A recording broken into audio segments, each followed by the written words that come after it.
কাফের মুশরিকরা সরাসরি ইসলামের বিরোধিতা করে, আর মুনাফিকরা ইসলামের বেশ ধারণ করে সুযোগ পেলেই তারা ইসলামকে জবাই করে। এরা মাথায় টুপি দেয়, এরা মাঝে মাঝে নামাজেও যায়, এমনকি মাহফিলে এসে হুজুরের ডানে বামে কিংবা পেছনে বসে সুযোগ পাইলে মাহফিলে গন্ডগোল লাগায়া মাহফিল বন্ধের চেষ্টা করে। মুনাফিক কিন্তু মুসলমানের লেবাস ধরে ইসলামের ক্ষতি করে। কোরআনের মাহফিলে আসতে তারা বলে আমরা কিন্তু কোরআন ওয়ালা লোক, কোরআনের মাহফিলে এসেছি, অথচ দেখা যায় কোরআনের মাহফিল শেষ করে আরেকটা গান কিংবা নাচ বা কনসার্টের আয়োজন রয়েছে, দেখা যায় ওদেরকে খুশি করার জন্য কনসার্টেও গিয়ে শামিল হয়। মাহফিলে এসে মুসলমানদেরকে খুশি করে, আবার কনসার্টে গিয়ে কনসার্টওয়ালাদেরও খুশি করে, এই দিকেও থাকে ওই দিকেও থাকে। দেখা যায় মসজিদে আসলে মসজিদেও দান সদকা করে, গান কিংবা নাচের কনসার্ট হবে সেখানেও টাকা পয়সা দিয়ে বলে নেওয়াগুলা করো, তোমাদের সাথে আছি।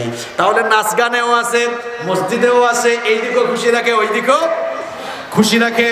এরপরে এরা মসজিদ কমিটির সভাপতি হওয়ার জন্য পাগল থাকে, এরা আবার মাহফিলের সভাপতি হওয়ার জন্য পাগল থাকে, আবার কনসার্টের সভাপতি হওয়ার জন্য পাগল থাকে।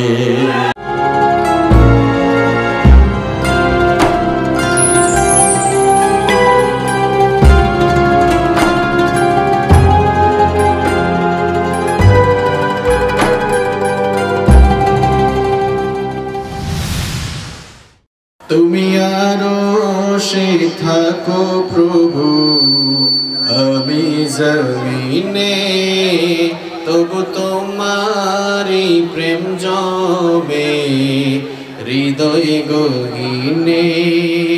তুমি আরশে থাকো প্রভু, আমি জমিনে, তবু তোমারি প্রেম জমে হৃদয় গহীনে। আমি তোমারি গোলাম গো, অন্য কারো না, আমি তোমারি গোলাম গো, অন্য কারো না। আলিমুল গায়ব তুমি মালিক রাব্বানা, আলিমুল গায়ব তুমি মালিক রাব্বানা। আল্লাহু আল্লাহু আল্লাহু আল্লাহু আল্লাহু আল্লাহু আল্লাহ।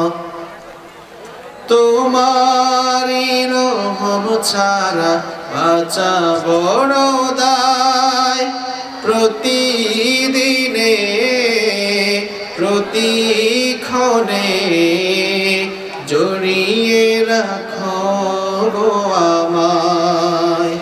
তোমারি রহম ছাড়া বাঁচা বড় দায়, প্রতিদিনে প্রতিক্ষণে জড়িয়ে রাখো গো আমায়।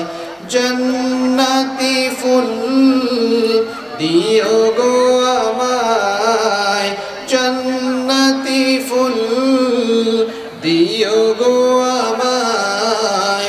আগুনে ফেলে দিও না, আমি তোমারি গোলাম গো, অন্য কারো না। আলিমুল গায়ব তুমি মালিক রাব্বানা।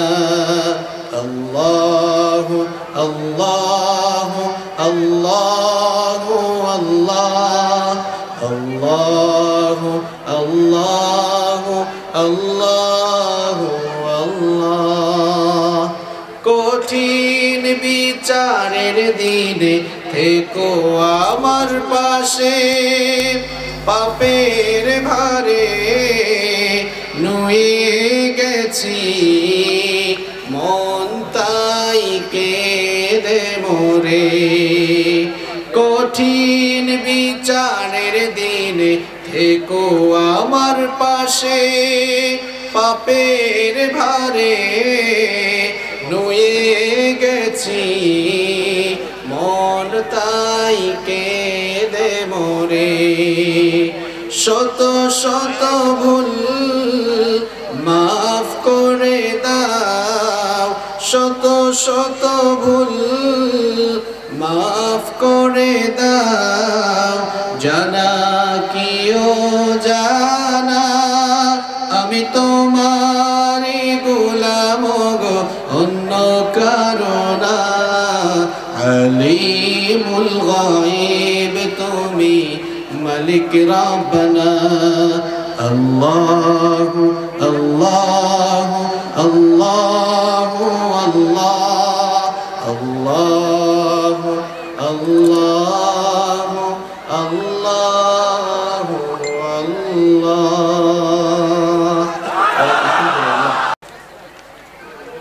অন্যতম বিভাগ খুলনা বিভাগের যশোর জেলার সদর উপজেলার ঐতিহ্যবাহী মুন্সিফপুর যুব সমাজের উদ্যোগে আয়োজিত আজকের এই 17তম ঐতিহাসিক তাফসীরুল কোরআন মাহফিল উপস্থিত প্রাণপ্রিয় যশোরবাসী সবাই কেমন আছেন? আলহামদুলিল্লাহ। সবাই ভালো আছেন তো? আলহামদুলিল্লাহ। আমাদের সবাইকে ভালো রেখেছেন কে? এত আস্তে বলছেন কেন? আমাদেরকে ভালো রেখেছেন কে? আমাদেরকে সুস্থ রেখেছেন কে? যে আল্লাহ তাআলা আমাদেরকে সুস্থ রেখেছেন, আমাদেরকে ভালো রেখেছেন, কোরআনের এই মেলায় আমাদেরকে শামিল হওয়ার তৌফিক দিয়েছেন, সেই আল্লাহর জন্য পড়ছি আলহামদুলিল্লাহ। আপনাদের মাথার উপরে প্রচন্ড রোদের তাপ লাগছে, কিন্তু যারা কোরআন শোনার মনোবাসনা নিয়ে এখানে এসেছেন, আমি আপনাদেরকে বলতে চাই রাসূল করিম সাল্লাল্লাহু আলাইহি ওয়াসাল্লাম বলছেন, যখনই আল্লাহর বান্দারা কোরআন শোনার জন্য বসে যায়, সেই সকল বান্দাদের প্রতি আল্লাহ তাআলা নাযালাত আলাইহিমুস সাকিনা, আল্লাহ তাআলা ওই বান্দাদের প্রতি তার সাকিনা নামক প্রশান্তি রহমতের বারিধারা নাযিল করেন। সুতরাং সত্যিকার অর্থেই যারা কোরআন শোনার জন্য এসেছেন, আপনারা প্রচন্ড রোদের ভেতরে বসে থাকলেও দেখবেন আলাদা একটা প্রশান্তি অন্তরে ফিল করবেন। যদি কোরআন শোনার জন্য কোরআনের আলোয় আলোকিত হওয়ার চিন্তা চেতনা মানসিকতা নিয়ে আমরা এই প্রোগ্রামে আসি, তাহলে এই রোদ আমাদেরকে আটকাতে পারবে না। যারা কোরআনের জন্য পাগল পাড়া, তারা গাছের ছায়া ছেড়ে দিয়ে কোরআন শোনার জন্য একেবারে কোরআনের ময়দানের সামনে বসার চেষ্টা করে, ঠিক কি না? সম্মানিত ভাইয়েরা, আজকের এই প্রোগ্রাম বাস্তবায়ন করার জন্য এই এলাকার যুব সমাজের ভাইয়েরা অক্লান্ত পরিশ্রম করেছেন, কষ্ট করেছেন। অনেক যুবকেরা দেখলাম এখনো পর্যন্ত সকালবেলাও খায় নাই, দুপুরেও খায় নাই। আপনারা অনেকে খেয়ে এসেছেন এই কোরআনের মেলা সাজাবার জন্য, আপনাদেরকে কোরআন শোনাবার ব্যবস্থা করার জন্য এই এলাকার যুবক আর তরুণ ভাইয়েরা দিনের পর দিন কষ্ট করেছে। এমনকি আজকের দিনে আপনারা অনেকে খেয়ে এসেছেন, তারা ওই যে রাতের বেলা ডিনার করেছিল, রাতের খাবার খেয়েছিল, এখন পর্যন্ত সকালের খাবার দুপুরের খাবার খায় নাই। অনেক যুবককে আমি এসে দেখেছি। এই যে যুবকরা কোরআনের আলো, কোরআনের বাণী ছড়িয়ে দেওয়ার জন্য অক্লান্ত পরিশ্রম করলো, কষ্ট করলো, আমরা এই যুবকদের জন্য দোয়া করছি, আল্লাহ তাআলা যেন সকলকে কোরআনের জন্য কবুল করে নেন। সম্মানিত ভাইয়েরা, যুব সমাজ হচ্ছে ইসলামের প্রাণশক্তি। আল্লাহর দ্বীন প্রচার এবং প্রতিষ্ঠায় এই যুবকরাই সবচেয়ে বেশি অবদান রেখেছে। ইসলাম যখন দুর্বল ছিল, দুর্বল জায়গা থেকে ইসলাম যাদের মাধ্যমে শক্তিশালী হয়েছে, তারা আর কেউ নয়, তারা হচ্ছে মুসলিম উম্মার যুবক আর তরুণরা। সাইয়েদনা ওমর ইবনুল খাত্তাব রাদিয়াল্লাহু আনহু যখন ইসলাম কবুল করেছিলেন, তার বয়স ছিল মাত্র 26 বছর। 26 বছরের ভরা টকবকে যুবক তিনি ছিলেন। ইসলাম কবুল করার পর বিশ্বনবী সাল্লাল্লাহু আলাইহি ওয়াসাল্লামের কাছে এসে তিনি প্রশ্ন করলেন, আলাসনা আলাল হক, ওগো আল্লাহর নবী, আমরা কি হকের উপরে প্রতিষ্ঠিত নই? বিশ্বনবী সাল্লাল্লাহু আলাইহি ওয়াসাল্লাম তখন বললেন, বালা, অবশ্যই আমরা হকের উপরে প্রতিষ্ঠিত আছি। তখন সাইয়েদনা ওমর ইবনুল খাত্তাব রাদিয়াল্লাহু আনহু বললেন, যদি সত্যিকার অর্থেই আমরা হকের উপরে প্রতিষ্ঠিত থাকি, তাহলে আপনার সাহাবীরা গোপনে গোপনে নামাজ পড়ছে কেন? গোপনে গোপনে কেন ইসলামের দাওয়াত চলছে? ওমর ইসলাম কবুল করেছে, আর গোপনে গোপনে চলবে না, এবার প্রকাশ্যে আমরা কালেমার দাওয়াত দিব। আল্লাহু আকবার। সাইয়েদনা ওমর ইবনে খাত্তাব রাদিয়াল্লাহু আনহু বললেন, ওগো আল্লাহর নবী, আমি একটি মিছিল বের করতে চাই, আমাকে পারমিশন দেন। বিশ্বনবী সাল্লাল্লাহু আলাইহি ওয়াসাল্লাম তখন বললেন, যাও ওমর, তোমাকে পারমিশন দেওয়া হলো। এটি ছিল ইসলামের প্রথম মিছিল। বিশ্বনবী সাল্লাল্লাহু আলাইহি ওয়াসাল্লামকে মিছিলের মাঝামাঝি রেখে, মাঝখানে রেখে মিছিলের সামনে থেকে যে দুইজন নেতৃত্ব দিলেন, একজন ছিলেন সাইয়েদনা হামজা রাদিয়াল্লাহু আনহু, আর আরেকজন ছিলেন সাইয়েদনা ওমর ইবনুল খাত্তাব রাদিয়াল্লাহু আনহু। এবার কাবার চত্বরের দিকে মিছিল বের হলো। একটু কান লাগান, এটি ইসলামের প্রথম মিছিল ছিল। এবার স্লোগান উঠলো, ধ্বনিতে ধ্বনিতে, আল্লাহু আকবারের ধ্বনিতে কাবার চত্বর প্রকম্পিত হওয়া শুরু হলো। ওমর ইবনুল খাত্তাব স্লোগান উঠালেন, লিল্লাহি তাকবীর, আল্লাহু আকবারের স্লোগানে কাবার চত্বর যখন প্রকম্পিত হলো, আবু জাহেলের কানে যখন সেই আওয়াজ গেল, আবু জাহেল বলে, বের হয়ে দেখে তো আমাদের নির্বাচনী এলাকায় নতুন স্লোগান আবার কারা দেয়, এত বড় সাহস কাদের হলো? এবার আবু জাহেল বের হয়ে দেখে, হায় হায়, এতদিন যেই ওমর আমাদের পার্টিতে ছিল, আমাদের দলে ছিল, এখন তো দেখা যায় মিছিলের সামনের কাতারে ওমর স্লোগান দেয়। তখন তার সৈন্যদেরকে বলল, তার দলবলকে বলল, থাম, দেখোস না মিছিলের সামনের কাতারে কে আছে?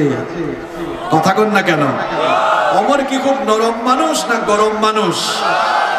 আবু জাহেল বলল, থাম, মিছিলের সামনের কাতারে তো ওমরকে দেখা যায়। যেই কাফের মুশরিকরা এতদিন মুসলমানদের উপরে অবর্ণনীয় জুলুম নির্যাতনের স্ট্রিম রুলার চালিয়েছিল, মিছিলের সামনের কাতারে ওমর ইবনুল খাত্তাব রাদিয়াল্লাহু আনহুকে দেখে সকলের কলিজা ভয়ে প্রকম্পিত হয়ে গেল। আমার প্রাণপ্রিয় ভাইয়েরা, ইসলাম দুর্বল থেকে শক্তিশালী হয়েছে যুবকদের মাধ্যমে, কারণ যুবকরা হচ্ছে ইসলামের প্রাণশক্তি। আজ গোটা দুনিয়ায় মুসলমানরা অধপতিত, লাঞ্ছিত, বঞ্চিত, নির্যাতিত, নিপীড়িত, নিষ্পেষিত, নির্যাতিত, নিপীড়িত এই মুসলিম উম্মাকে অধপতনের অতল তলদেশ থেকে যদি আমরা বের করে আনতে চাই, তাহলে আজকের এই প্রোগ্রাম যারা অর্গানাইজ করেছে এবং আজকের প্রোগ্রামে যে সকল যুবক আর তরুণ ভাইয়েরা এসেছেন, সেই সকল যুবক আর তরুণ ভাইদেরকে ওমরের ভূমিকায় অবতীর্ণ হয়ে আপনাদেরকেও এক প্ল্যাটফর্মে এসে ওমরের মতো আবারও আল্লাহু আকবারের ধ্বনিতে গোটা দুনিয়া কাঁপিয়ে দিতে হবে। যদি আপনারা ওমরের মতো, হামজার মতো ইসলামের বীর সেনানী হয়ে ইসলামের ঝান্ডা আপনাদের হাতে নিয়ে আল্লাহু আকবারের ধ্বনিতে আল্লাহর জমিনকে প্রকম্পিত করতে পারেন, তাহলে দেখবেন গোটা দুনিয়ার ইসলাম বিরোধীদের কলিজার মধ্যে কম্পন শুরু হয়ে যাবে। আজ গোটা দুনিয়ায় ইসলাম বিরোধীরা মন যা চায় তাই করছে। 90% মুসলমানের দেশে, 90% মুসলমানের দেশে আজ কোরআনের মাহফিল করতে গেলে পারমিশন লাগে। এই দুঃখ আমরা রাখবো কোন জায়গায়? আচ্ছা আপনারা বলেন তো, এখানে গোয়েন্দা সংস্থার ভাইয়েরাও আসতে পারেন। আমার মাহফিলে আমি কখনো আক্রমণাত্মক বক্তব্য দেই না, উস্কানিমূলক কথা বলি না। আমি দরদ ভরা ভাষায় আমার সেই সকল ভাইদেরকে বলতে চাই, আচ্ছা আমার প্রাণপ্রিয় ভাইয়েরা, বলেন তো, কোরআনের মাহফিলে আল্লাহর জমিনে আল্লাহর কথাগুলো বলা হবে, সেখানে আপনার কাছ থেকে কেন পারমিশন আনা লাগবে? কারণ কোরআনের সবগুলো কথা কার? আল্লাহ। আমরা কার? আল্লাহ। কোরআন কার? আল্লাহ। জমিন কার? জমিন আল্লাহর, আমরাও আল্লাহর, প্রশাসনের ভাইয়েরা আপনারাও আল্লাহর। সুতরাং আল্লাহর কথা বলতে গেলে আমরা তো আল্লাহর গোলাম, আমরা সবাই কি আল্লাহর গোলাম। তো মালিকের কথা বলতে গেলে গোলামের কাছ থেকে অনুমতি আনতে হবে। ব্যাপারটা কি ভালো দেখায়? ব্যাপারটা কি ভালো দেখায়? এজন্য আমার ভাইদেরকে আমরা বুক ভরা ভালোবাসা নিয়ে তাদেরকে আমরা আহ্বান করব, আপনারাও কোরআনের মাহফিলে চলে আসেন, কারণ আপনারাও চান দেশে শান্তি শৃঙ্খলা যেন প্রতিষ্ঠিত থাকে। আর কোরআনের মাহফিল থেকে আমরা মানুষকে শান্তির বাণী শোনাই। আমরা কোরআনের মাহফিলের মাধ্যমেই মানুষদেরকে শান্তির পথে, কোরআনের পথে আমরা আহ্বান করি, ঠিক কি না? এই কোরআন ছাড়া শান্তি আসবে না, কোরআন ছাড়া রহমত পাওয়া যাবে না, বরকত পাওয়া যাবে না, শৃঙ্খলা পাওয়া যাবে না। আমরা যদি আমাদের জীবনের সকল সমস্যার সমাধান পেতে চাই, তাহলে আল্লাহর কোরআনের কাছে আমাদেরকে আসতে হবে, ঠিক কি না? সমাধান চাও যদি জীবনে মরণে, ফিরে যাও খুঁজে নাও চোখ রাখো কোরআনে।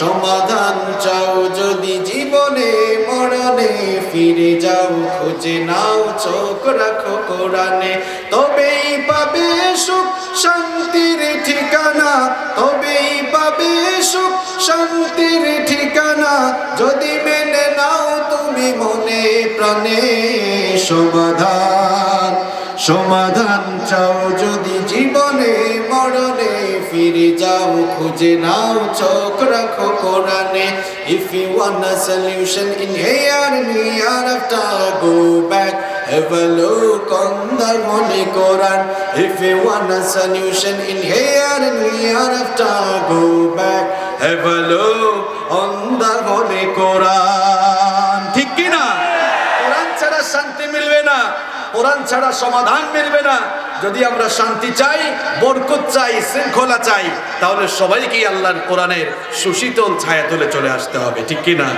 আল্লাহ তাআলা আমাদের সকলকে কোরআনের জন্য কবুল করুন আমরা বলি আমিন আমিন সম্মানিত ভাইয়েরা আমি অপ্রাসঙ্গিক কথা বলে সময় নষ্ট করব না আমি আপনাদের সামনে আল্লাহর কোরআন থেকে সরাসরি আলোচনা শুরু করব ইনশাআল্লাহ তবে যতক্ষণ আমি কথা বলবো এখানে স্টেজে কেউ কোনো সাউন্ড করবেন না আমার সামনে যারা বসেছেন সাউন্ড করবেন না দূরে সাউন্ড করলে অসুবিধা নাই এখানে আসবে স্টেজে কেউ কোনো সাউন্ড করতে পারবেন না কথাবার্তা বললে স্টেজ থেকে নেমে বলবেন এবং এখানে যারা আছেন কথা বলবেন না তাহলে কনসেন্ট্রেশন ব্রেক হবে সম্মানিত ভাইয়েরা কোরআনুল কারীম পৃথিবীর মানুষদেরকে 4 ভাগে ভাগ করেছে বুঝে থাকলে সবাই জবাব দেন কোরআনুল কারীম পৃথিবীর মানুষদেরকে কয় ভাগে ভাগ করেছে এত আস্তে জবাব দিলে চলবে না কয় ভাগ 4 ভাগ নাম্বার 1 এক নাম্বার হচ্ছে ঈমানদার যাদেরকে বলা হয় মুমিন নাম্বার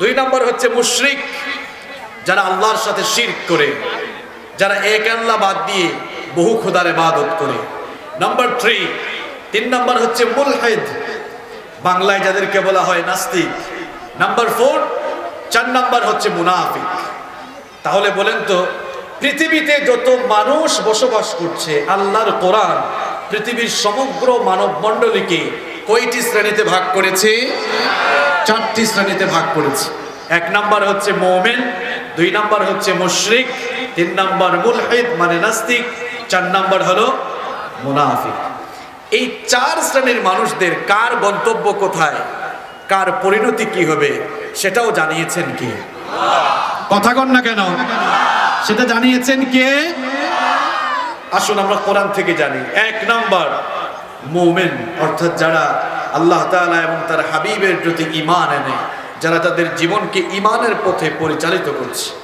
সেই সকল ঈমানদার মুমিন বান্দাদের পরিণতি কোথায় তাদের গন্তব্য কোথায় কোরআনে কারীমের 58 আল্লাহ তাআলা কোরআনে কারীমের 18 নম্বর সূরা সূরাতুল কাহফের 107 এবং 108 নম্বর আয়াতের মধ্যে সুন্দর করে বললেন ইন্নাল্লাযীনা আমানু ওয়া আমিলুস সালিহাতি কানাত লাহুম জান্নাতুল ফিরদাউসি নুজুলা খালিদিনা ফিহা لا يبغون عنها حولا আল্লাহ পাক বললেন নিশ্চয়ই যারা ঈমান এনেছে আর আমল সালেহ করেছে তাদের জন্য আমি আল্লাহ তাআলা 1 নম্বরের জান্নাত জান্নাতুল ফিরদাউস তাদের জন্য প্রস্তুত রেখেছি একটু সুবহানাল্লাহ কইতে মন চায় না তাহলে কোরআনে কারীম পৃথিবীর মানুষদেরকে 4 ভাগে ভাগ করলো এক নাম্বার ঈমানদার এই ঈমানদারদের জন্য আল্লাহ তাআলা তাদের প্রতিফল হিসেবে তাদের জন্য যে জায়গাটি প্রস্তুত করেছেন সেটি কি জান্নাতুল ফিরদাউস বা জান্নাত এবার আসেন 2 নাম্বার মুশরিক যারা আল্লাহ তাআলার একচ্ছত্র ইবাদত বাদ দিয়ে যারা বহু খোদার ইবাদত করে তাদের পরিণতি কোথায় আল্লাহ তাআলা তাদের ব্যাপারে বলছেন সেই সকল কাফেররাও যাবে জাহান্নামে আর 3 নাম্বার হচ্ছে মুলহিদ মানে নাস্তিকরা মুশরিকদের মতো না মুশরিকরা তো বহু খোদার ইবাদত করলো এরা তো অন্ততপক্ষে ইবাদত করে কিন্তু নাস্তিকরা কারোরই ইবাদত করে না বরং তারা বলে আনসিন ইজ নাথিং যা দেখা যায় না তা বিশ্বাস করা যায় না তারা আরো বলে দেয়ার ইজ নো গড স্রষ্টা বলতে কেউ নেই তো যা দেখা যায় না তা বিশ্বাস করা যায় না বলে তুমি বলছো যে আল্লাহ তাআলাকে যেহেতু দেখা যায় না সেহেতু আল্লাহ তাআলাকে বিশ্বাসও করা যায় না। যেমন কুকুর তেমন মুগুরও দরকার, ঠিক কি না? এই নাস্তিকদেরকে পেলে আপনারা বলবেন, তোকে যে তোর বাপ জন্ম দিয়েছে এটা কি তুই দেখেছিস? এটা কি দেখেছে? এটা তোকে যে তোর বাপ জন্ম দিয়েছে সেটা কি তুই দেখেছিস? সে তো দেখে নাই। যদি না দেখে তোর বাপকে তুই তোর বাপ বলেই স্বীকার করিস আর বিশ্বাস করিস, তাহলে আল্লাহ তাআলার এই অপার সৃষ্টিকুল দেখে আল্লাহ তাআলাকে কেন বিশ্বাস করিস না? কয় আল্লাহর ওই ব্যাপারটা ভিন্ন। আল্লাহর ওই ব্যাপারটা ভিন্ন কেমনে হয়? কেমনে ভিন্ন হয়? যদি যা দেখা যায় না তা যদি বিশ্বাস করা না যায়, তাহলে তোর বাপ তোকে জন্ম দিয়েছে সেটাও তো তুই দেখিস নাই। তোর কথার আলোকে তোর জন্মের ভিতরেই দোষ আছে, ঠিক কি না? আল্লাহ তাআলার এই সৃষ্টিকুল দেখে কি আল্লাহ তাআলাকে তুমি চেনো না? এই সৃষ্টির ভেতরেই স্রষ্টার সৌন্দর্য লুকিয়ে আছে, ঠিক কি না? নাম্বার 4, 4 নাম্বার হচ্ছে মুনাফিক। 4 নাম্বার কারা? মুনাফিক। এই মুনাফিকরা কোথায় যাবে? এবার আল্লাহ তাআলা তাদের ব্যাপারে বলছে। কোরআনে কারীমের 4 নাম্বার সূরা সূরাতুন নিসা এর 140 নম্বর আয়াতের শেষাংশে আল্লাহ পাক সুন্দর করে বললেন, ইন্নাল্লাহা জামিউল মুনাফিকিনা ওয়াল কাফিরিনা ফি জাহান্নাম জামিআ। আল্লাহ তাআলা বলছেন, নিশ্চয়ই আল্লাহ তাআলা মুনাফিক এবং সকল কাফেরদেরকে জাহান্নামে একত্রিত করবেন। এখানে আল্লাহ তাআলা কাফেরদের কথা বলার আগে মুনাফিকদের কথা বলেছেন। আয়াতের দিকে একটু তাকান, ইন্নাল্লাহা জামিউল মুনাফিকিনা ওয়াল কাফিরিনা। আল্লাহ তাআলা কাফিরিন শব্দটা দিলেন পরে, মুনাফিক শব্দটা আগে দিলেন। তার মানে কাফেরের চাইতে মুনাফিক ভালো না খারাপ? বড় বড় কাফের যারা ছিল, নমরুদ, ফেরাউন, সাদ্দাত, হামান, কারুন, উতবা, আবু লাহাব, শাইবা, এরা জাহান্নামের উপরের তলায় থাকবে। আর মুনাফিকগুলো এত নিকৃষ্ট, এদের ব্যাপারে আল্লাহ তাআলা বলেছেন, ইন্নাল মুনাফিকিনা ফিদ দারকিল আসফালি মিনান নারি ওয়া লান তাজিদ লাহুম নাসীরা। আল্লাহ তাআলা বলছেন মুনাফিকরা জাহান্নামের তলে থাকবে, একেবারে তলায় থাকবে, নিচে থাকবে। দেখেছেন মুনাফিকরা কত নিকৃষ্ট? বড় বড় কাফেররা জাহান্নামের উপরের তলায় থাকার সুযোগ হবে, কিন্তু মুনাফিকরা কাফেরের চাইতেও এত নিকৃষ্ট যে তারা কাফেরদেরও আরো নিচে, জাহান্নামের একেবারে তলায় থাকবে। তাহলে বুঝে থাকলে জবাব দেন তো, মুনাফিক কাফেরের চাইতে ভালো না খারাপ? কথা কন না কেন? যারা কথা বলে না এদের ভেতরে কি মুনাফিকের রোগ আছে নাকি? মুনাফিক কাফেরের চেয়ে ভালো না খারাপ? কেন খারাপ জানেন? কাফের মুশরিকরা সরাসরি ইসলামের বিরোধিতা করে, আর মুনাফিকরা ইসলামের বেশ ধারণ করে সুযোগ পেলেই তারা ইসলামকে জবাই করে। এরা মাথায় টুপি দেয়, এরা মাঝে মাঝে নামাজেও যায়, এমনকি মাহফিলে এসে হুজুরের ডানে বামে কিংবা পেছনে বসে সুযোগ পাইলে মাহফিলে গন্ডগোল লাগায়া মাহফিল বন্ধের চেষ্টা করে। মুনাফিক কিন্তু মুসলমানের লেবাস ধরে ইসলামের ক্ষতি করে। কেউ যদি আমাকে বলে, হুজুর আমি হিন্দু দেখবো, কোন দেশে যাব? আমরা বলবো আপনি ইন্ডিয়াতে চলে যান, সেখানে কোটি কোটি হিন্দু আছে না নাই? হ্যাঁ, কথা কন না কেন? আছে না নাই? কেউ যদি বলে, হুজুর আমরা বৌদ্ধ দেখবো, কোন দেশে যাব? মিয়ানমারে চলে যান, সেখানে কোটি কোটি বৌদ্ধ রয়েছে। কেউ যদি বলে, হুজুর খ্রিস্টান দেখবো, আপনি ইউনাইটেড স্টেট অফ আমেরিকায় চলে যান, সেখানে কোটি কোটি খ্রিস্টান রয়েছে। কিন্তু কেউ যদি এখন প্রশ্ন করে বসে, হুজুর মুনাফিক দেখবো, কোন দেশে যাব? মুনাফিকের কি আলাদা কোনো দেশ আছে? কথা কন না কেন? মুনাফিকের আলাদা কোনো দেশ আছে? এই প্রশ্নের উত্তর হলো, মুনাফিক বৌদ্ধ, খ্রিস্টান বা হিন্দুদের দেশে বাস করে না। আপনি যদি মুনাফিক দেখতে চান তাহলে মুসলমানের দেশগুলোতে ভিজিট করেন, ট্যুর করেন, আপনি সেখানে গিয়ে দেখবেন মুসলমানের বেশ ধারণ করে কিছু লোকেরা ইসলামকে জবাই করে ইসলামটাকে দুনিয়া থেকে চিরতরে তারা একেবারে মুছে দেওয়ার চেষ্টা করছে। আমার ভাইয়েরা, কোরআনে কারিমে আল্লাহ তাআলা মুমিনদের নামে সূরা দিয়েছেন, মুশরিকদের নামে সূরা দিয়েছেন, কাফেরদের নামে সূরা দিয়েছেন, আবার মুনাফিকের নামেও সূরা দিয়েছেন। তার মানে ব্যালেন্স আছে না নাই? কথা কন না কেন আপনারা? আল্লাহ তাআলা মুমিনদের নামে একটি সূরা দিলেন, এটি কোরআনে কারিমের 23 নম্বর সূরা। সবাই বলেন তো কত নম্বর সূরা? সূরাটার নাম হচ্ছে সূরাতুল মুমিনুন। আল্লাহ তাআলা কাফিরদের নামে একটি সূরা কোরআনে দিয়েছেন, সূরাটার নাম হচ্ছে সূরাতুল কাফিরুন। মুনাফিকদের নামে আল্লাহ একটি সূরা দিয়েছেন, সূরার নাম সূরাতুল মুনাফিকুন। দেখেন কাফেরদের নামে যে সূরা দিয়েছেন সূরা আল কাফিরুন, এই সূরাটা কয় পৃষ্ঠা বলেন তো? সূরা কাফিরুন জানেন না কয় পৃষ্ঠা? সূরা কাফিরুন কয় পৃষ্ঠা?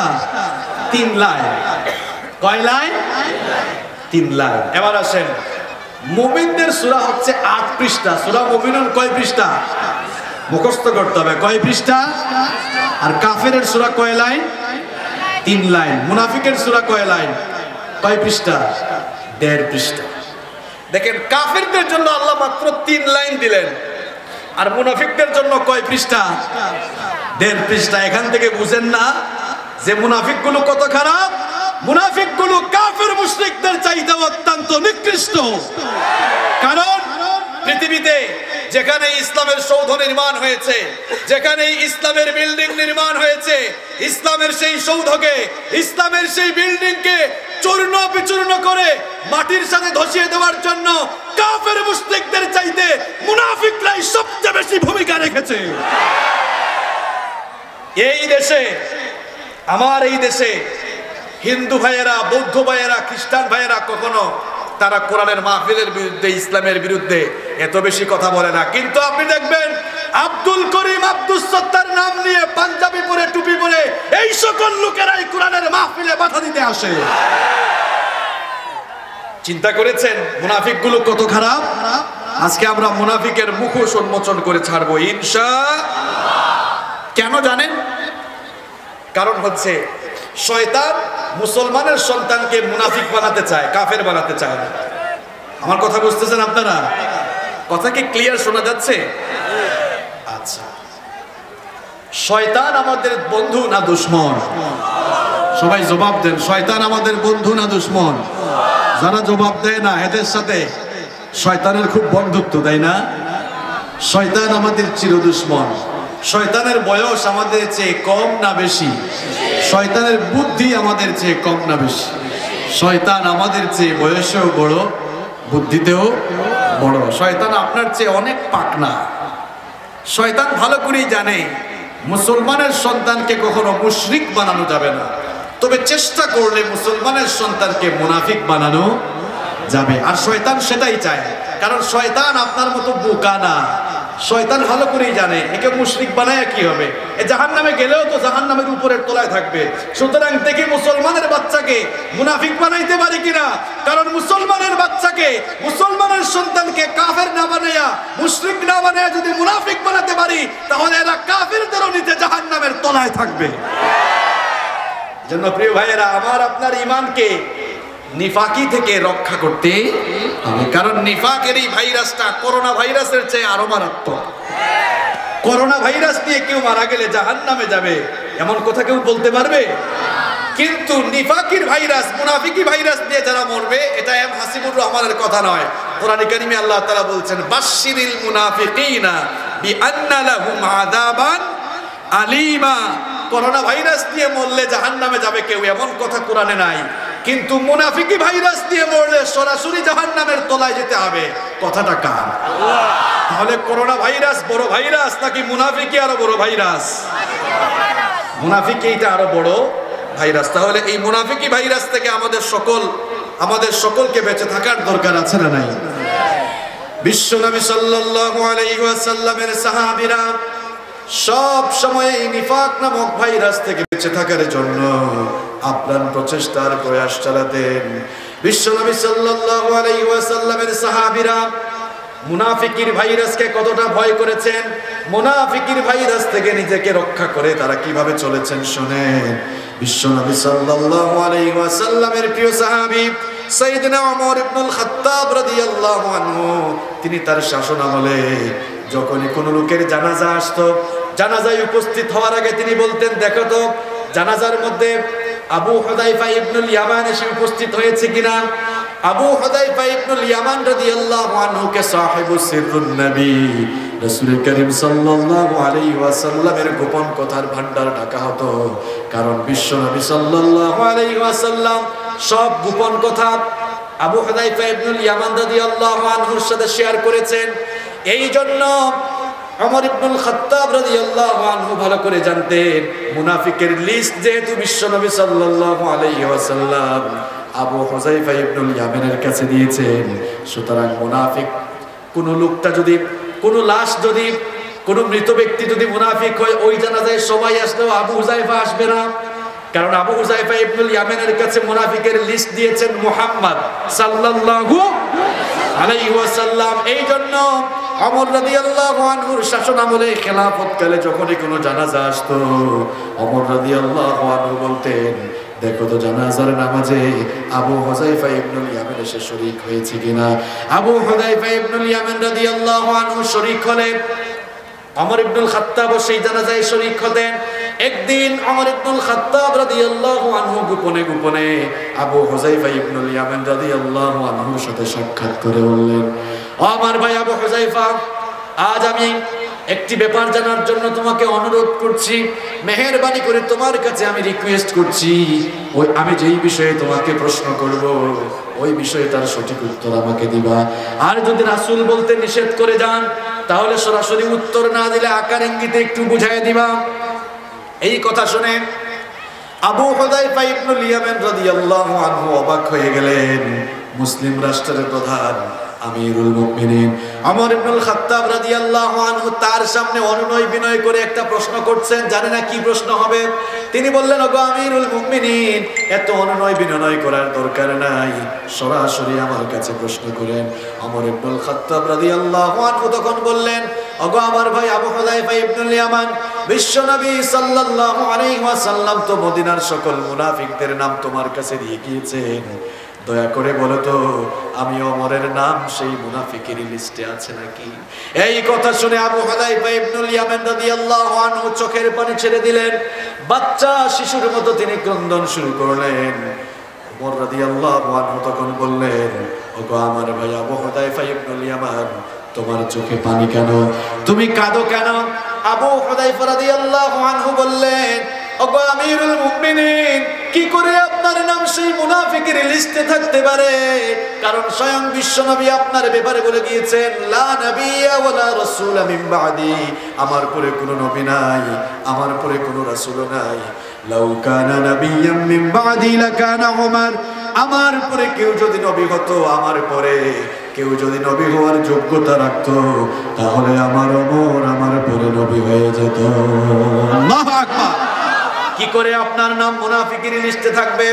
ওমর ইবনুল খাত্তাব রাদিয়াল্লাহু আনহু তখন জবাব দিলেন, ওগো আমার ভাই ভালো করে শোনো, এই জন্যই তোমার কাছে প্রশ্ন করেছি, কারণ আমি তো জানি মুনাফিকের ভাইরাস এটা সবচাইতে সাংঘাতিক ভাইরাস। এই জন্যই তোমার কাছে জানতে চাইলাম, যদি সেই ভাইরাস আমার ভেতরে থাকে আর আমার কথা নবীজি তোমার কাছে বলে যেয়ে থাকেন, তাহলে এখনো তো সময় আছে, তাওবা করে ভালো মুসলমান হয়ে যাওয়ার সুযোগ আছে। সুবহানাল্লাহ। ওমরের মতো লোক এই মুনাফিকের ভাইরাস চলে আসে কিনা এত ভয়ের ভেতরে থাকতেন।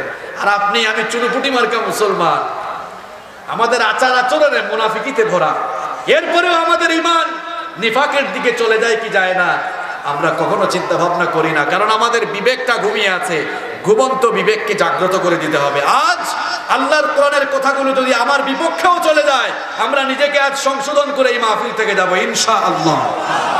যাবেন তো আপনারা সংশোধন করে? মুনাফিকগুলো কত নিকৃষ্ট শুনেন। বিশ্বনবী সাল্লাল্লাহু আলাইহি ওয়াসাল্লাম তাবুকের যুদ্ধ থেকে ফেরার কিছুদিন পরে মদিনার মুনাফিকদের লিডার, মদিনার মুনাফিক সর্দার আব্দুল্লাহ বিন উবাই বিন সুলুল মারা গেল। আব্দুল্লাহ বিন উবাই বিন সুলুল যখন মারা গেল, তার ছেলে বিশ্বনবী সাল্লাল্লাহু আলাইহি ওয়াসাল্লামের কাছে এসে বলল, ওগো আল্লাহর নবী, আমার বাবা আব্দুল্লাহ ইবনে উবাই বিন সুলুল মারা গিয়েছেন, ইন্তেকাল করেছেন। আমার বাবার ইচ্ছে ছিল আপনি যেন আমার বাবার জানাজায় ইমামতি করেন, আর আমার বাবার জানাজায় কাফনের কাপড় হিসাবে ব্যবহার করার জন্য আপনার গায়ের জুব্বা মুবারক দিলে আমরা বড় খুশি হতাম, কারণ এটাই আমার বাবার ইচ্ছা ছিল।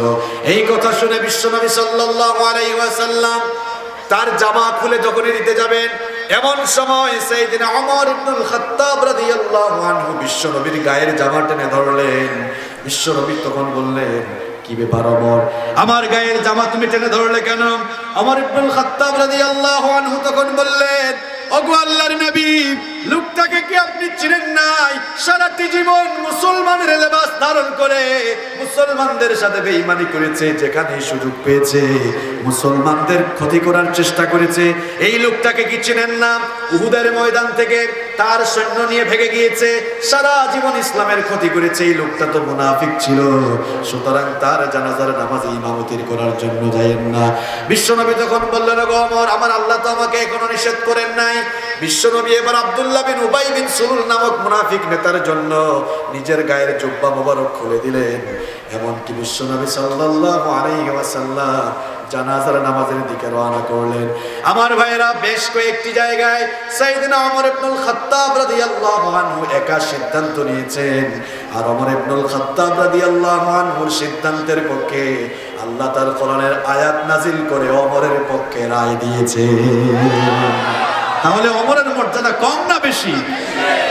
মুনাফিক নেতা আব্দুল্লাহ বিন উবাই বিন সুলুলের জানাজায় বিশ্বনবী গেলেন, তার গায়ের মধ্যে বিশ্বনবী তার নিজের থুতু মুবারক লাগায় দিলেন যেন সে জাহান্নামে না যায়। এরপরে জানাজার লাশকে প্রস্তুত করার পরে মুনাফিক নেতা আব্দুল্লাহ বিন উবাই বিন সুলুলের জানাজায় ইমামতি করার জন্য আমার নবী যখনই দাঁড়াতে যাবেন, আল্লাহ তাআলা বরদাস্ত করলেন না, সঙ্গে সঙ্গে জিবরিলকে পাঠিয়ে দিলেন। জিবরিল এবার ওহী নিয়ে চলে আসলেন। জিবরিল এসে জানিয়ে দিলেন, ওগো আল্লাহর নবী, কার জানাজা ইমামতির জন্য দাঁড়ালেন? এই লোকটাকে কি আপনি চিনেন না? এই লোকটার ব্যাপারে আল্লাহ তাআলা ফয়সালা দিয়েছেন, ওহী নাজিল করেছেন। শুনেন, ইস্তাগফির লাহুম আও লা তাস্তাগফির লাহুম ইন তাস্তাগফির লাহুম 70 মাররাতান ফালান ইয়াগফিরাল্লাহু লাহুম। এই মুনাফিকের যদি আপনি জানাজা করে তার জন্য একবার আর দুইবার নয়, আপনি নবী হয়েও যদি তার জন্য 70 বার আল্লাহর কাছে তাওবা করেন, ইস্তেগফার করে, আল্লাহ তাআলা সিদ্ধান্ত দিয়েছেন এই ধরনের মুনাফিক আর কিয়ামত পর্যন্ত এই মুনাফিকদের উত্তরসূরি হয়ে যারা এই দুনিয়াতে মুনাফিকি করবে, এদের ব্যাপারে আল্লাহর সিদ্ধান্ত হচ্ছে এই ধরনের মুনাফিকদেরকে আল্লাহ কখনো ক্ষমা করবেন না। সিদ্ধান্তটা কার? দেখেন, যেই নবী কিবলা পরিবর্তন হলো কিভাবে, আপনারা সেই ঘটনা জানেন, আমি সেদিকে যাচ্ছি না। যেই নবী কিবলা পরিবর্তন হওয়ার জন্য দোয়া করেন নাই, শুধু মনে মনে একটু চেয়েছিলেন, হাত তোলার আগে যেই নবীর দোয়া আল্লাহ কবুল করেছেন, সেই একই নবী আব্দুল্লাহ বিন উবাই বিন সুলুল নামক মুনাফিকের জানাজায় দাঁড়িয়ে তার জন্য দোয়া করছেন। আল্লাহ জানাচ্ছেন, নবী, এর জন্য হাত তুললে লাভ হবে না, একবার না, দুইবার না, 70 বারও যদি এর জন্য হাত তুলে দোয়া করেন, একে আমি মাফ করব না। এর মতো মুনাফিকরা কিয়ামত পর্যন্ত যত মুনাফিক এরকম আসবে, এদেরকে আমি মাফ করব না। আল্লাহু আকবার। আর এখন টাটকা মুনাফিক মারা যায়, এমন ভাবে জানাজা দেই, আর এমন একটা ভাবসাব মনে হয় যেন সবাই জান্নাতের বিছানায় একেবারে বিছায় দিয়ে আসতেছে। আবার লাশ সামনে রেখে বলে, লোকটা কেমন ছিল? সবাই কয় ভালো ছিল। একজন বলে মনে মনে, এতে যে কত বড় মুনাফিক ছিল এটা তো আমি ছাড়া আর ভালো কেউ জানে। আল্লাহ মানুষের মুখেরটা নেন না, আল্লাহ মানুষের অন্তরেরটা, আল্লাহ মানুষের ভেতরেরটা নেন। সম্মানিত ভাইয়েরা, তাহলে যেই মুনাফিকরা এত খারাপ, সেই মুনাফিকি থেকে আপনার আমার ঈমানকে হেফাজত করার দরকার আছে না নাই? মুনাফিক আপনি কেমনে চিনবেন? কারণ মুনাফিকের আলাদা কোনো ড্রেস কোড নাই, মুনাফিকের আলাদা কোনো দেশ নাই, আলাদা কোনো ভূখণ্ড নাই। তাহলে মুনাফিক আমরা কেমনে চিনবো, আর নিজেকে আমরা কিভাবে মুনাফিকি থেকে বাঁচাবো? মুনাফিক চেনার জন্য কিছু খাসলত রয়েছে, কিছু বৈশিষ্ট্য রয়েছে, কোরআন এবং হাদিসে এগুলো বর্ণিত হয়েছে। আজ সংক্ষিপ্ত সময়ে আপনাদের সামনে আমি কোরআন এবং হাদিস থেকে মুনাফিকের 15টি বৈশিষ্ট্য তুলে ধরবো ইনশাআল্লাহ। কথাটি কেন বলছি জানেন? যতই ইসলামের বিপ্লব হচ্ছে, যতই কোরআনের গণজোয়ার সৃষ্টি হচ্ছে, ততই মুসলমানদের মধ্যে মুনাফিকি ভাইরাস করালভাবে এদেরকে আক্রান্ত করছে। এজন্য মুনাফিকি থেকে আপনার আমার ইমানকে হেফাজত করতে হবে ভাই, কারণ মুনাফিকির ভাইরাস ঢুকে গেলে এটা করোনা ভাইরাসের চেয়ে আরো খারাপ। এই ভাইরাস একেবারে জাহান্নামে না নেওয়ার আগ পর্যন্ত এই ভাইরাস কিন্তু আপনাকে আর ছাড়বে না। করোনা ভাইরাস তো আইসোলেশন, কোয়ারেন্টাইনে গেলে সুস্থ হওয়ার সম্ভাবনা আছে, আর মুনাফিকির ভাইরাস ধরে ফেললে যদি এখান থেকে আপনি বের হইতে না পারেন, এই ভাইরাস জাহান্নামের আগুনে নেওয়ার আগ পর্যন্ত কিন্তু আপনাকে ছাড়বে না। তাহলে মুনাফিক মার্কা লোকগুলোর ব্যাপারে কোরআনে কারীমের 2 নম্বর সূরা সূরাতুল বাকারা এর 8 নম্বর আয়াতে আল্লাহ পাক সুন্দর করে বললেন, ওয়া মিনান নাসি মান ইয়াকুলু আমান্না বিল্লাহি ওয়া বিল ইয়াউমিল আখির ওয়া মা হুম বিমুমিনিন। আল্লাহ পাক বললেন, মানুষের মধ্যে এমন কিছু লোক আছে যারা মুখ দিয়ে বলে আমরা আল্লাহ আর আখিরাতের প্রতি ঈমান এনেছি। এরা মুখ দিয়ে ঈমানের কথা বলে, অথচ আমি আল্লাহ বলছি ওয়া মা হুম বিমুমিনিন, আদৌ এরা ঈমানদার নয়, মুমিন নয়। এরা মুখ দিয়ে ঈমানের কথা বলে, অথচ সুযোগ পাইলেই ঈমানওয়ালা ইসলামওয়ালা লোকগুলোকে পিটায়। এরা মুখ দিয়ে ঈমানের কথা বলে, মুখ দিয়ে ইসলামের কথা বলে, নিজেরা বলে ঈমানদার, নিজেদেরকে মুসলমান বলে পরিচয় দেয়, অথচ সুযোগ পাইলে ঈমানওয়ালা ঈমানের আন্দোলন করা লোকগুলোর বাড়িঘর তারা জ্বালিয়ে পুড়িয়ে ছাই করে দেয়। মুখ দিয়ে এরা ঈমানের কথা বলে, সুযোগ পাইলে ঈমানওয়ালা লোকগুলোকে জেলখানার ভেতরে ঢুকায়। মুখ দিয়ে এরা ঈমানের কথা বলে, সুযোগ পাইলেই ঈমানওয়ালা লোকগুলোকে যেখানেই পায় এরা ধরে ধরে পিটায়। এরা ঈমানদার না মুনাফিক? আরো জোরে কোন ঈমানদার না মুনাফিক? এমন একটা ভাবসাব নিয়ে চলে, নিজেরা মদ খায় না, ঘুষ খায় না, কিন্তু মদ যারা খায়, ঘুষ যারা খায়, ক্যাসিনোর সাথে যারা জড়িত তাদের সঙ্গে তারা সুসম্পর্ক রাখে। এরা ঈমানদার না মুনাফিক? এরা ঈমানদার না মুনাফিক? এরা মুখে বলে এক কথা, ভেতরে আছে আরেক কথা। দেখেন নামাজে দাঁড়ায় এরা বলে, এরা কিন্তু নামাজও আস দুআয়ে কুনুতের মধ্যে পড়ে ওয়া নাখলাউ ওয়া নাতরুকু মাইয়াফজুরুক, আগো আল্লাহ আমরা তাদের সাথে নই, তাদের সাথে আমাদের কোনো সম্পর্ক নাই যারা তোমার দ্বীনের সাথে বেয়াদবি করে। লোকটা এশার নামাজে এই কথাগুলো মুখ দিয়ে বলল, এশার নামাজ শেষ করেই দেখে ফুটবল মার্কার মিছিল বের হয়েছে। ফুটবল মার্কার লোকটা কিন্তু ভালো না, সুদ খায়, ঘুষ খায়, দুর্নীতি করে। এখন দেখা গেল নামাজের মধ্যে বলেছে ইসলাম বিরোধীদের সাথে আমার কোনো সম্পর্ক নাই। ওয়া নাখলাউ ওয়া নাতরুকু মাইয়াফজুরুক এই কথা বলল, নামাজ থেকে বের হয়ে এই ফুটবল মার্কার লোক, যেই লোকটা দিন দেখতেই পারে না, কোরআনের মাহফিল সহ্যই করতে পারে না, সেই লোকটার মিছিলে চলে গেল। তাহলে নামাজে বললো এক কথা আর নামাজের বাহিরে করলো আরেক কথা, এটা ঈমানদারি না মুনাফিকি? তাহলে মুখ দিয়ে কেবলমাত্র ঈমানের দাবি করলে ঈমানদার হওয়া যায় না, বরং ঈমানদার হতে হলে ঈমানদারের সকল আমল জীবনে থাকার দরকার আছে না নাই? মুনাফিকের 1 নম্বর বৈশিষ্ট্য হলো, মুনাফিক মার্কা স্বভাবের মানুষগুলো হয় ডাবল ফেস পার্সোনালিটি। এরা দুমুখী স্বভাবের হয়। এরা এমন ভাবে চলাফেরা করে, এদের ভেতরে থাকে এক, বাহিরে, তাহলে ভেতরে এক বাহিরে আরেক, তার নাম মুনাফিক। মুনাফিকের 2 নম্বর বৈশিষ্ট্য হলো, মুনাফিকগুলো ধোঁকাবাজ, প্রতারক। এরা সব সময় প্রতারণা করে, মানুষের সঙ্গে ধোঁকাবাজি করে। কোরআনে কারীমের 2 নম্বর সূরা সূরাতুল বাকারা এর 9 নম্বর আয়াতে আল্লাহ তাআলা সুন্দর করে বললেন, ইউখাদিউনাল্লাহা ওয়াল্লাযীনা আমানু ওয়া মা ইয়াখদাউনা ইল্লা আনফুসাহুম ওয়া মা ইয়াশউরুন। আল্লাহ পাক বললেন, মুনাফিক মার্কা স্বভাবের লোকগুলো সব সময় আল্লাহ আর ঈমানদারদেরকে ধোঁকা দিতে চায়, অথচ তারা জানে না এর মাধ্যমে তারা নিজেরাই ধোঁকার মধ্যে পড়ে আছে, নিজেরাই ক্ষতিগ্রস্ত হয়ে যাচ্ছে। এরা মুখ দিয়ে ঈমানের কথা বলে, আল্লাহকেও যেমনি বুঝ দেয় তেমনি সমাজের মানুষকেও বুঝ দেয়, এরকম আছে না নাই? মুখ দিয়ে ঈমানের কথা বলে ঈমানদারদের সাথে ধোঁকাবাজি করে। দেখা যায় কোরআনের মাহফিলে সুন্দর সুন্দর কাপড় পরে আসে, খুব সুন্দর পাঞ্জাবি, পারফিউম গায়ে দিয়ে একদম হুজুরের পাশে এসে বসার জন্য চেষ্টা করে, তারপরে মাহফিল কমিটির কাছে আবার বক্তব্য দেওয়ার অনুরোধ করে, খুব সুন্দর বক্তব্য দিয়ে যাবে। এরপরে দেখা যায় বক্তব্য দিয়ে যাওয়ার পরে মাহফিলটাকে গন্ডগোল করে বন্ধ করার চেষ্টাও করে। এটা তো এক ধরনের প্রতারণা।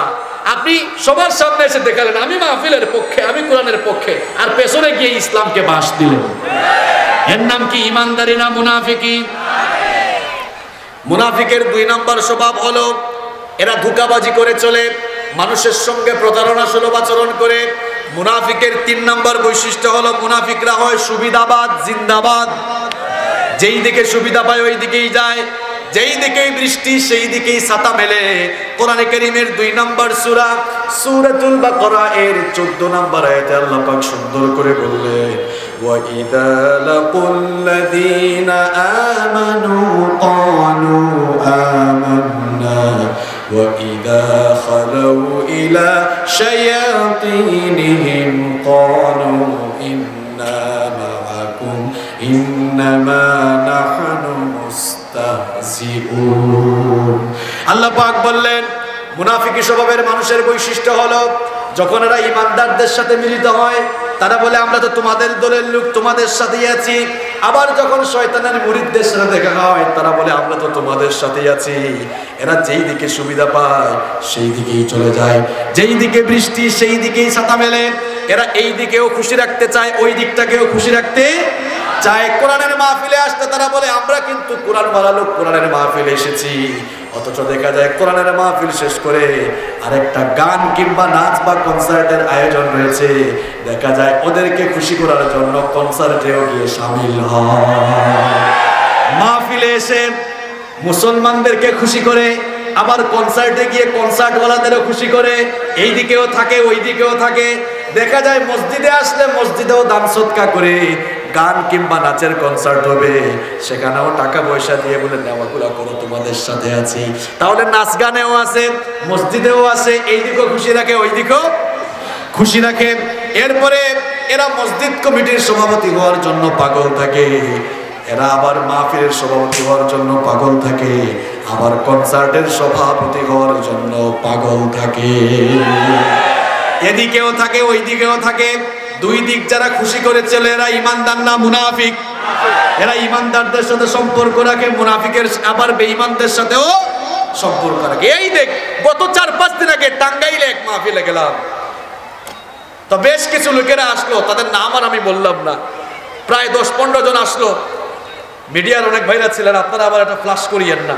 তো দেখা গেল এরা আমার আগে এসে সবাই জামাতের সাথে বক্তব্য রাখলো, বক্তব্য দিয়ে 10 মিনিট থাকলো, চলে গেল।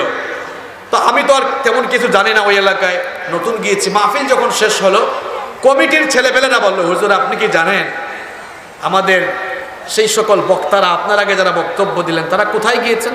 আমি বললাম ভাই আমি জানবো কেমনে, আমি তো আপনাদের এলাকায় নতুন এসেছি। তাই হুজুর আমাদের পাশের গ্রামে আজকে যাত্রা গান হচ্ছে, তারা এখানে হাজিরা দিয়ে ওইখানেও হাজিরা দিতে গেছে।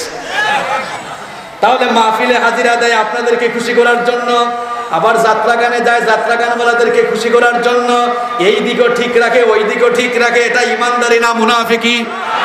কি আপনার কি গায়ে লাগে নাকি? হ্যাঁ আমি কি বানায় বলতেছে নাকি? সূরা নাম্বার আয়াত নাম্বার বলছি, বাসায় গিয়ে মিলায় দেখবেন। তাহলে মুনাফিকের 3 নম্বর বৈশিষ্ট্য হলো মুনাফিকরা সব দিক মেনটেন করে চলে, এদিকেও থাকে ওই দিকেও থাকে। মুনাফিকের 4 নম্বর বৈশিষ্ট্য হলো মুনাফিকরা কখনোই আল্লাহকে সন্তুষ্ট করার জন্য কাজ করে না, বরং তারা মানুষকে দেখাবার জন্য কাজ করে। মুনাফিকরা যত আমল করে যত কাজ করে মানুষকে দেখাবার জন্য করে। কোরআনে কারীমের 4 নম্বর সূরা সূরাতুন নিসা এর 142 নম্বর আয়াতে আল্লাহ তাআলা বলছেন, ইন্নাল মুনাফিকিনা ইউখাদিউনাল্লাহা ওয়া হুয়া খাদিউহুম ওয়া ইযা ক্বামু ইলাস সালাতি ক্বামু কুসালা يراءون الناس ولا يذكرون الله إلا قليلا। আল্লাহ তাআলা বলেন মুনাফিকের বৈশিষ্ট্য হলো এরা যখন নামাজে দাঁড়ায় অলস ভাবে নামাজে দাঁড়ায়, ইরাউনান নাস, মানুষকে দেখাবার জন্য তারা নামাজে দাঁড়ায়। আবার সূরা হুমাযার মধ্যে আল্লাহ আরো সুন্দর করে বললেন, ফাওয়াইলুল লিল মুসাল্লিনা আল্লাযীনা হুম আন সালাতিহিম সাহুন আল্লাযীনা হুম ইউরাউন। ধ্বংস ওই সকল নামাজীদের জন্য, নামাজ পড়েও কারা ধ্বংস, তাদের ব্যাপারে আল্লাহ বলছেন আল্লাযীনা হুম আন সালাতিহিম সাহুন, যারা নামাজের ব্যাপারে উদাসীন থাকে। আবার আল্লাযীনা হুম ইউরাউন, যারা মানুষকে দেখাবার জন্য নামাজ আদায় করে। এই আয়াতগুলোতে আল্লাহ তাআলা মুনাফিক মার্কা স্বভাবের লোকদের ব্যাপারে বলছেন, মুনাফিকি স্বভাবের মানুষরা কখনোই আল্লাহকে খুশি করার জন্য নামাজ পড়ে না, বরং তারা মানুষকে দেখাবার জন্য নামাজ আদায় করে। দেখা যায় ইলেকশন আসলে পরে আরো কম নামাজের সংখ্যা বেড়ে যায়। আজানের আগে সমাবেশে গিয়েছিল, সমাবেশ চলাকালীন সময় আজান হয়েছে, সবাই মসজিদে গিয়েছে, আমি যদি না যাই লোকেরা কি বলবে, অজু থাকুক আর না থাকুক আল্লাহু আকবার। এই যে লোকটা নামাজে গেল, আল্লাহকে খুশি করার জন্য গেল না, মানুষ দেখাবার জন্য গেল। তাহলে আল্লাহকে খুশি না করে মানুষ দেখাবার আমল যারা করে, এরা কি ইমানদার নাকি মুনাফিক? এরা হজে যায় নামের আগে হাজি লাগাবার জন্য। আমার হোম ডিস্ট্রিক্ট তো সিলেটে, এটা জানেন আপনারা। আমার খুব পরিচিত এক লোক, খুব পরিচিত, এমনকি আমার নিকটাত্মীয়দের মধ্যে একজন, হজে যাওয়ার আগেই, এই তো গত হজের আগের হজে, গতবার তো আর হজই হইল না করোনা ভাইরাসের জন্য, এর আগের হজে বেচারা হজে যাওয়ার আগে হাজার হাজার পোস্টার মানে ছাপিয়ে ফেলেছে, আলহাজ অমুক, হাজি অমুক, যে অমুক সাহেবের পক্ষ থেকে সকলকে শুভেচ্ছা স্বাগতম, এরকম পোস্টার বানিয়েছে। তো লোকটা এখনো ইমিগ্রেশনও কমপ্লিট করে নাই, তার পোস্টার ছাপিয়ে ফেলেছে, নামের আগে হাজি লিখেছে। মনে মনে ভাবলাম, আরে এই লোকটা যদি হজে যাওয়ার আগে আল্লাহ না করুন মারা যায় প্লেনের ভেতরে, তাহলে তো হজ আর নসিব হলো না, নামের আগেই তো হাজি লাগাই দিল। তখন বুঝলাম লোকটা আসলে এই ফুটানিগিরি দেখাচ্ছে, আর হজে যে যাচ্ছে এটা আসলে মানুষ দেখাবার, এটা আসলে আল্লাহকে খুশি করার জন্য না, বরং মানুষকে দেখাবার জন্য এসে যাচ্ছে। নামের আগে আমরা অনেকে হাজি লাগাই, আলহাজ লাগাই, এখান থেকে আমাদের বের হয়ে আসা দরকার। আচ্ছা আপনারা বলেন তো, রাসূল করিম সাল্লাল্লাহু আলাইহি ওয়াসাল্লাম তিনি কি হজ করেন নাই? আপনারা জবাব দেন, হজ করেন, হজ করেছেন কিনা? রোদ যেমন আপনাদের গায়ে লাগতেছে, আমার গায়েও কিন্তু লাগতেছে, দেখতেছেন আপনারা। তো আপনারাও কষ্ট পাচ্ছেন, আমারও কষ্ট হচ্ছে, কোনো অসুবিধা নাই। কোরআনের জন্য শুধু কষ্ট নয়, কোরআনের জন্য যদি প্রয়োজন হয় আমরা আমাদের শরীর থেকে রক্ত ঢেলে দিতে রাজি, এমনকি কোরআনের জন্য আমরা আমাদের জীবনটাকে কুরবান করে দিতে রাজি আছি। সুতরাং এই সামান্য রোদ আর সামান্য গরম আমাদের জন্য কিছুই না।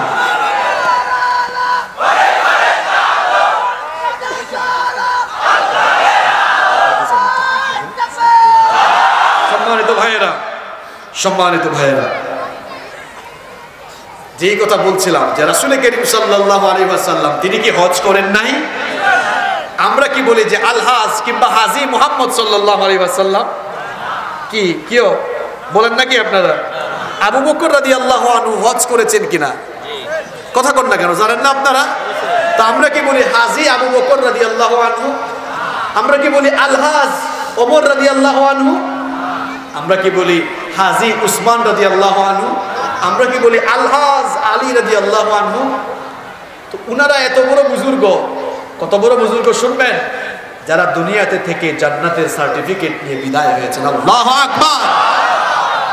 এই লোকেরা নামের আগে হাজি লাগালেন না, আমরাও লাগাই না, তাদের নামের আগে আমরাও হাজি লাগাই না। আপনি আমি কেন লাগাই?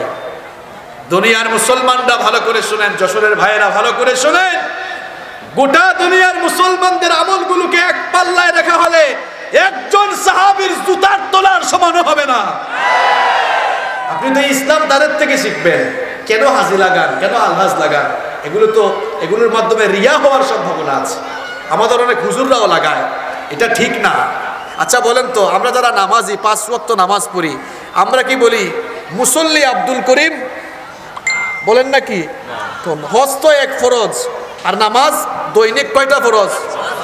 তো আপনি একটা ফরজ আদায় করে আপনি যদি নামের আগে হাজি লাগান, ওই লোকটা দোষ করলো কি? সে তো ডেইলি 5টা ফরজ আদায় করে, তাহলে তো লেখা উচিত ছিল নামাজি আব্দুল করিম, ঠিক কি না?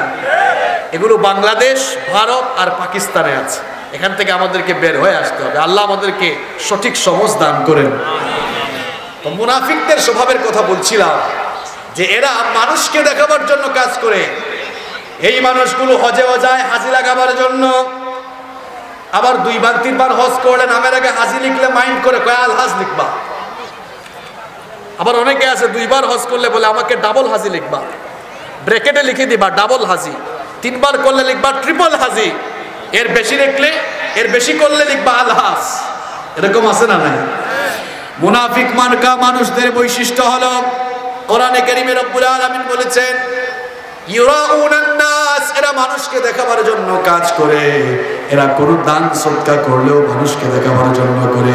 এরা যে কোনো মসজিদ মাদ্রাসা বা এতিমখানায় গিয়ে বলবে আমি এত টাকা দিলাম, হুজুর একটু বলে দেন সবাইকে, আর নাম ধরে দোয়া করেন। ফুটানির জন্য, নাম হওয়ার জন্য, মানুষ দেখাবার জন্য যারা দান করে, এটার নাম ইমানদারি নয়, এটার নাম হচ্ছে মুনাফিকি। এটার নাম কি? তাহলে মুনাফিকের কয়টা বৈশিষ্ট্য জানলাম? সবাই বলেন কয়টা? নাম্বার 5, মুনাফিকের 5 নাম্বার বৈশিষ্ট্য হচ্ছে মুনাফিকদের এই দিল, এই অন্তরটা রোগাক্রান্ত। এদের বাহিরটা দেখলে মনে হয় খুব নাদুস নুদুস। এখানে সাউন্ড করতেছে কে পেছনে? এদেরকে থামায় দেন, কোনো কথা বলা যাবে না। মুনাফিকদের অন্তর ব্যাধিগ্রস্ত, মুনাফিকদের অন্তরে রোগ রয়েছে। আর এটা করোনা ভাইরাসের চেয়ে আরো সাংঘাতিক। এটা খালি চোখে দেখাও যায় না, এটা খালি চোখে দেখাও যায় না। মুনাফিকদের অন্তর, এদের হার্ট ব্যাধিগ্রস্ত। এদের চেহারা দেখলে মনে হয় নাদুস নুদুস। কারো কারো চেহারা এমন তেলতেলে থাকে, দেখলে মনে হয় যেন কিছুক্ষণ থেকে জান্নাত থেকে পালায় আসছে। এরকম তেলতেলে চেহারা, তেলতেলে একটা ভাব নিয়ে চলে। কিন্তু আল্লাহ তাআলা বলেছেন এই মুনাফিক মার্কা স্বভাবের মানুষগুলো, এদের অন্তরের মধ্যে ব্যাধি রয়েছে, এদের অন্তরের ভেতরে রোগ রয়েছে। কোরআনে কারীমের 2 নম্বর সূরা সূরাতুল বাকারা এর 10 নম্বর আয়াতে আল্লাহ পাক সুন্দর করে বললেন ফি কুলুবিহিম মারাদুন ফাযাদাহুমুল্লাহু মারাদা ওয়া লাহুম আযাবুন আলীমুম বিমা কানু ইয়াকযিবুন। আল্লাহ তাআলা বলছেন এদের অন্তরের মধ্যে ব্যাধি রয়েছে, রোগ রয়েছে। আর মুনাফিকদের অন্তরের এই রোগকেও আরো বাড়িয়ে দেন কে? ক্যান্সার হয়ে কেউ যদি মারা যায়, স্ট্রোক করে কেউ যদি মারা যায়, করোনা ভাইরাসে আক্রান্ত হয়ে যদি কেউ মারা যায়, লোকটা জাহান্নামে যাবে এমন কথা কেউ কোনোদিন বলতে পারবে না। কিন্তু মুনাফিকের রোগ নিয়ে, মুনাফিকের ভাইরাসে আক্রান্ত হয়ে, মুনাফিকের রোগ নিয়ে যারা দুনিয়া থেকে বিদায় নিবে, তাদের ব্যাপারে আল্লাহ বলছেন বাশশিরিল মুনাফিকিনা বিআন্না লাহুম আযাবান আলীমা। কোরআনে কারীমের 4 নম্বর সূরা সূরাতুন নিসা এর 138 নম্বর আয়াতে আল্লাহ পাক সুন্দর করে বললেন ওগো আমার হাবিব মুনাফিকদেরকে জাহান্নামের কঠিন আযাবের সুসংবাদ দেন। মুনাফিকের রোগ নিয়ে যারা দুনিয়া থেকে বিদায় হবে, এই রোগে যারা আক্রান্ত হয়ে তাওবা না করে দুনিয়া থেকে যাবে, জাহান্নামের মধ্যে যাওয়া লাগবে। মুনাফিকের 6 নম্বর বৈশিষ্ট্য হলো মুনাফিকরা সুযোগ পাইলেই সন্ত্রাসী হয়। এরা জমিনে বিশৃঙ্খলা সৃষ্টিকারী হয়। কথাটা আমার নয়, কথাটা কার? কোরআনে কারীমের 2 নম্বর সূরা সূরাতুল বাকারা এর 11 এবং 12 নম্বর আয়াতে আল্লাহ পাক সুন্দর করে বললেন ওয়া ইযা কিলা লাহুম লা তুফসিদু ফিল আরদি ক্বালু ইন্নামা নাহনু মুসলিহুন আলা ইন্নাহুম হুমুল মুফসিদুনা ওয়ালাকিন লা ইয়াশউরুন। আল্লাহ পাক বলেন যখন এদেরকে বলা হয় আল্লাহর জমিনে ফাসাদ সৃষ্টি করো না, বিশৃঙ্খলা সৃষ্টি করো না, আল্লাহর জমিনে ভেজাল লাগায়ো না, গ্যাঞ্জাম লাগায়ো না, তখন এই মুনাফিক মার্কা স্বভাবের মানুষগুলো জবাব দেয় ইন্নামা নাহনু মুসলিহুন, বরং আমরা সংস্কারপন্থী মানুষ, আমরা সমাজ সংস্কার করছি, সব কিছুকে সংস্কার করে করে সাজাচ্ছি। এই ধরনের লোকেরা যেখানেই সুযোগ পায় সেখানেই গন্ডগোল পাকায়। এমনকি এই ধরনের লোকেরা যদি ক্ষমতা পেয়ে যায় তাহলে তারা জালেমের ভূমিকায় অবতীর্ণ হয়ে যায়। মুনাফিক মার্কা লোকগুলো যখনই হাতের মধ্যে ক্ষমতা পায়, সমাজ বা দেশ কিংবা রাষ্ট্রের দায়িত্ব পেলে এরা জালেমের ভূমিকায় অবতীর্ণ হয়ে যায়। আর এই ধরনের মানুষগুলো যখনই ক্ষমতা পায় জালেমের ভূমিকা অবতীর্ণ হয়ে সেই সমাজে বা সেই দেশে তারা প্রধানত 7 ভাবে জুলুম করে। জুড়ে কোন কয় ভাবে?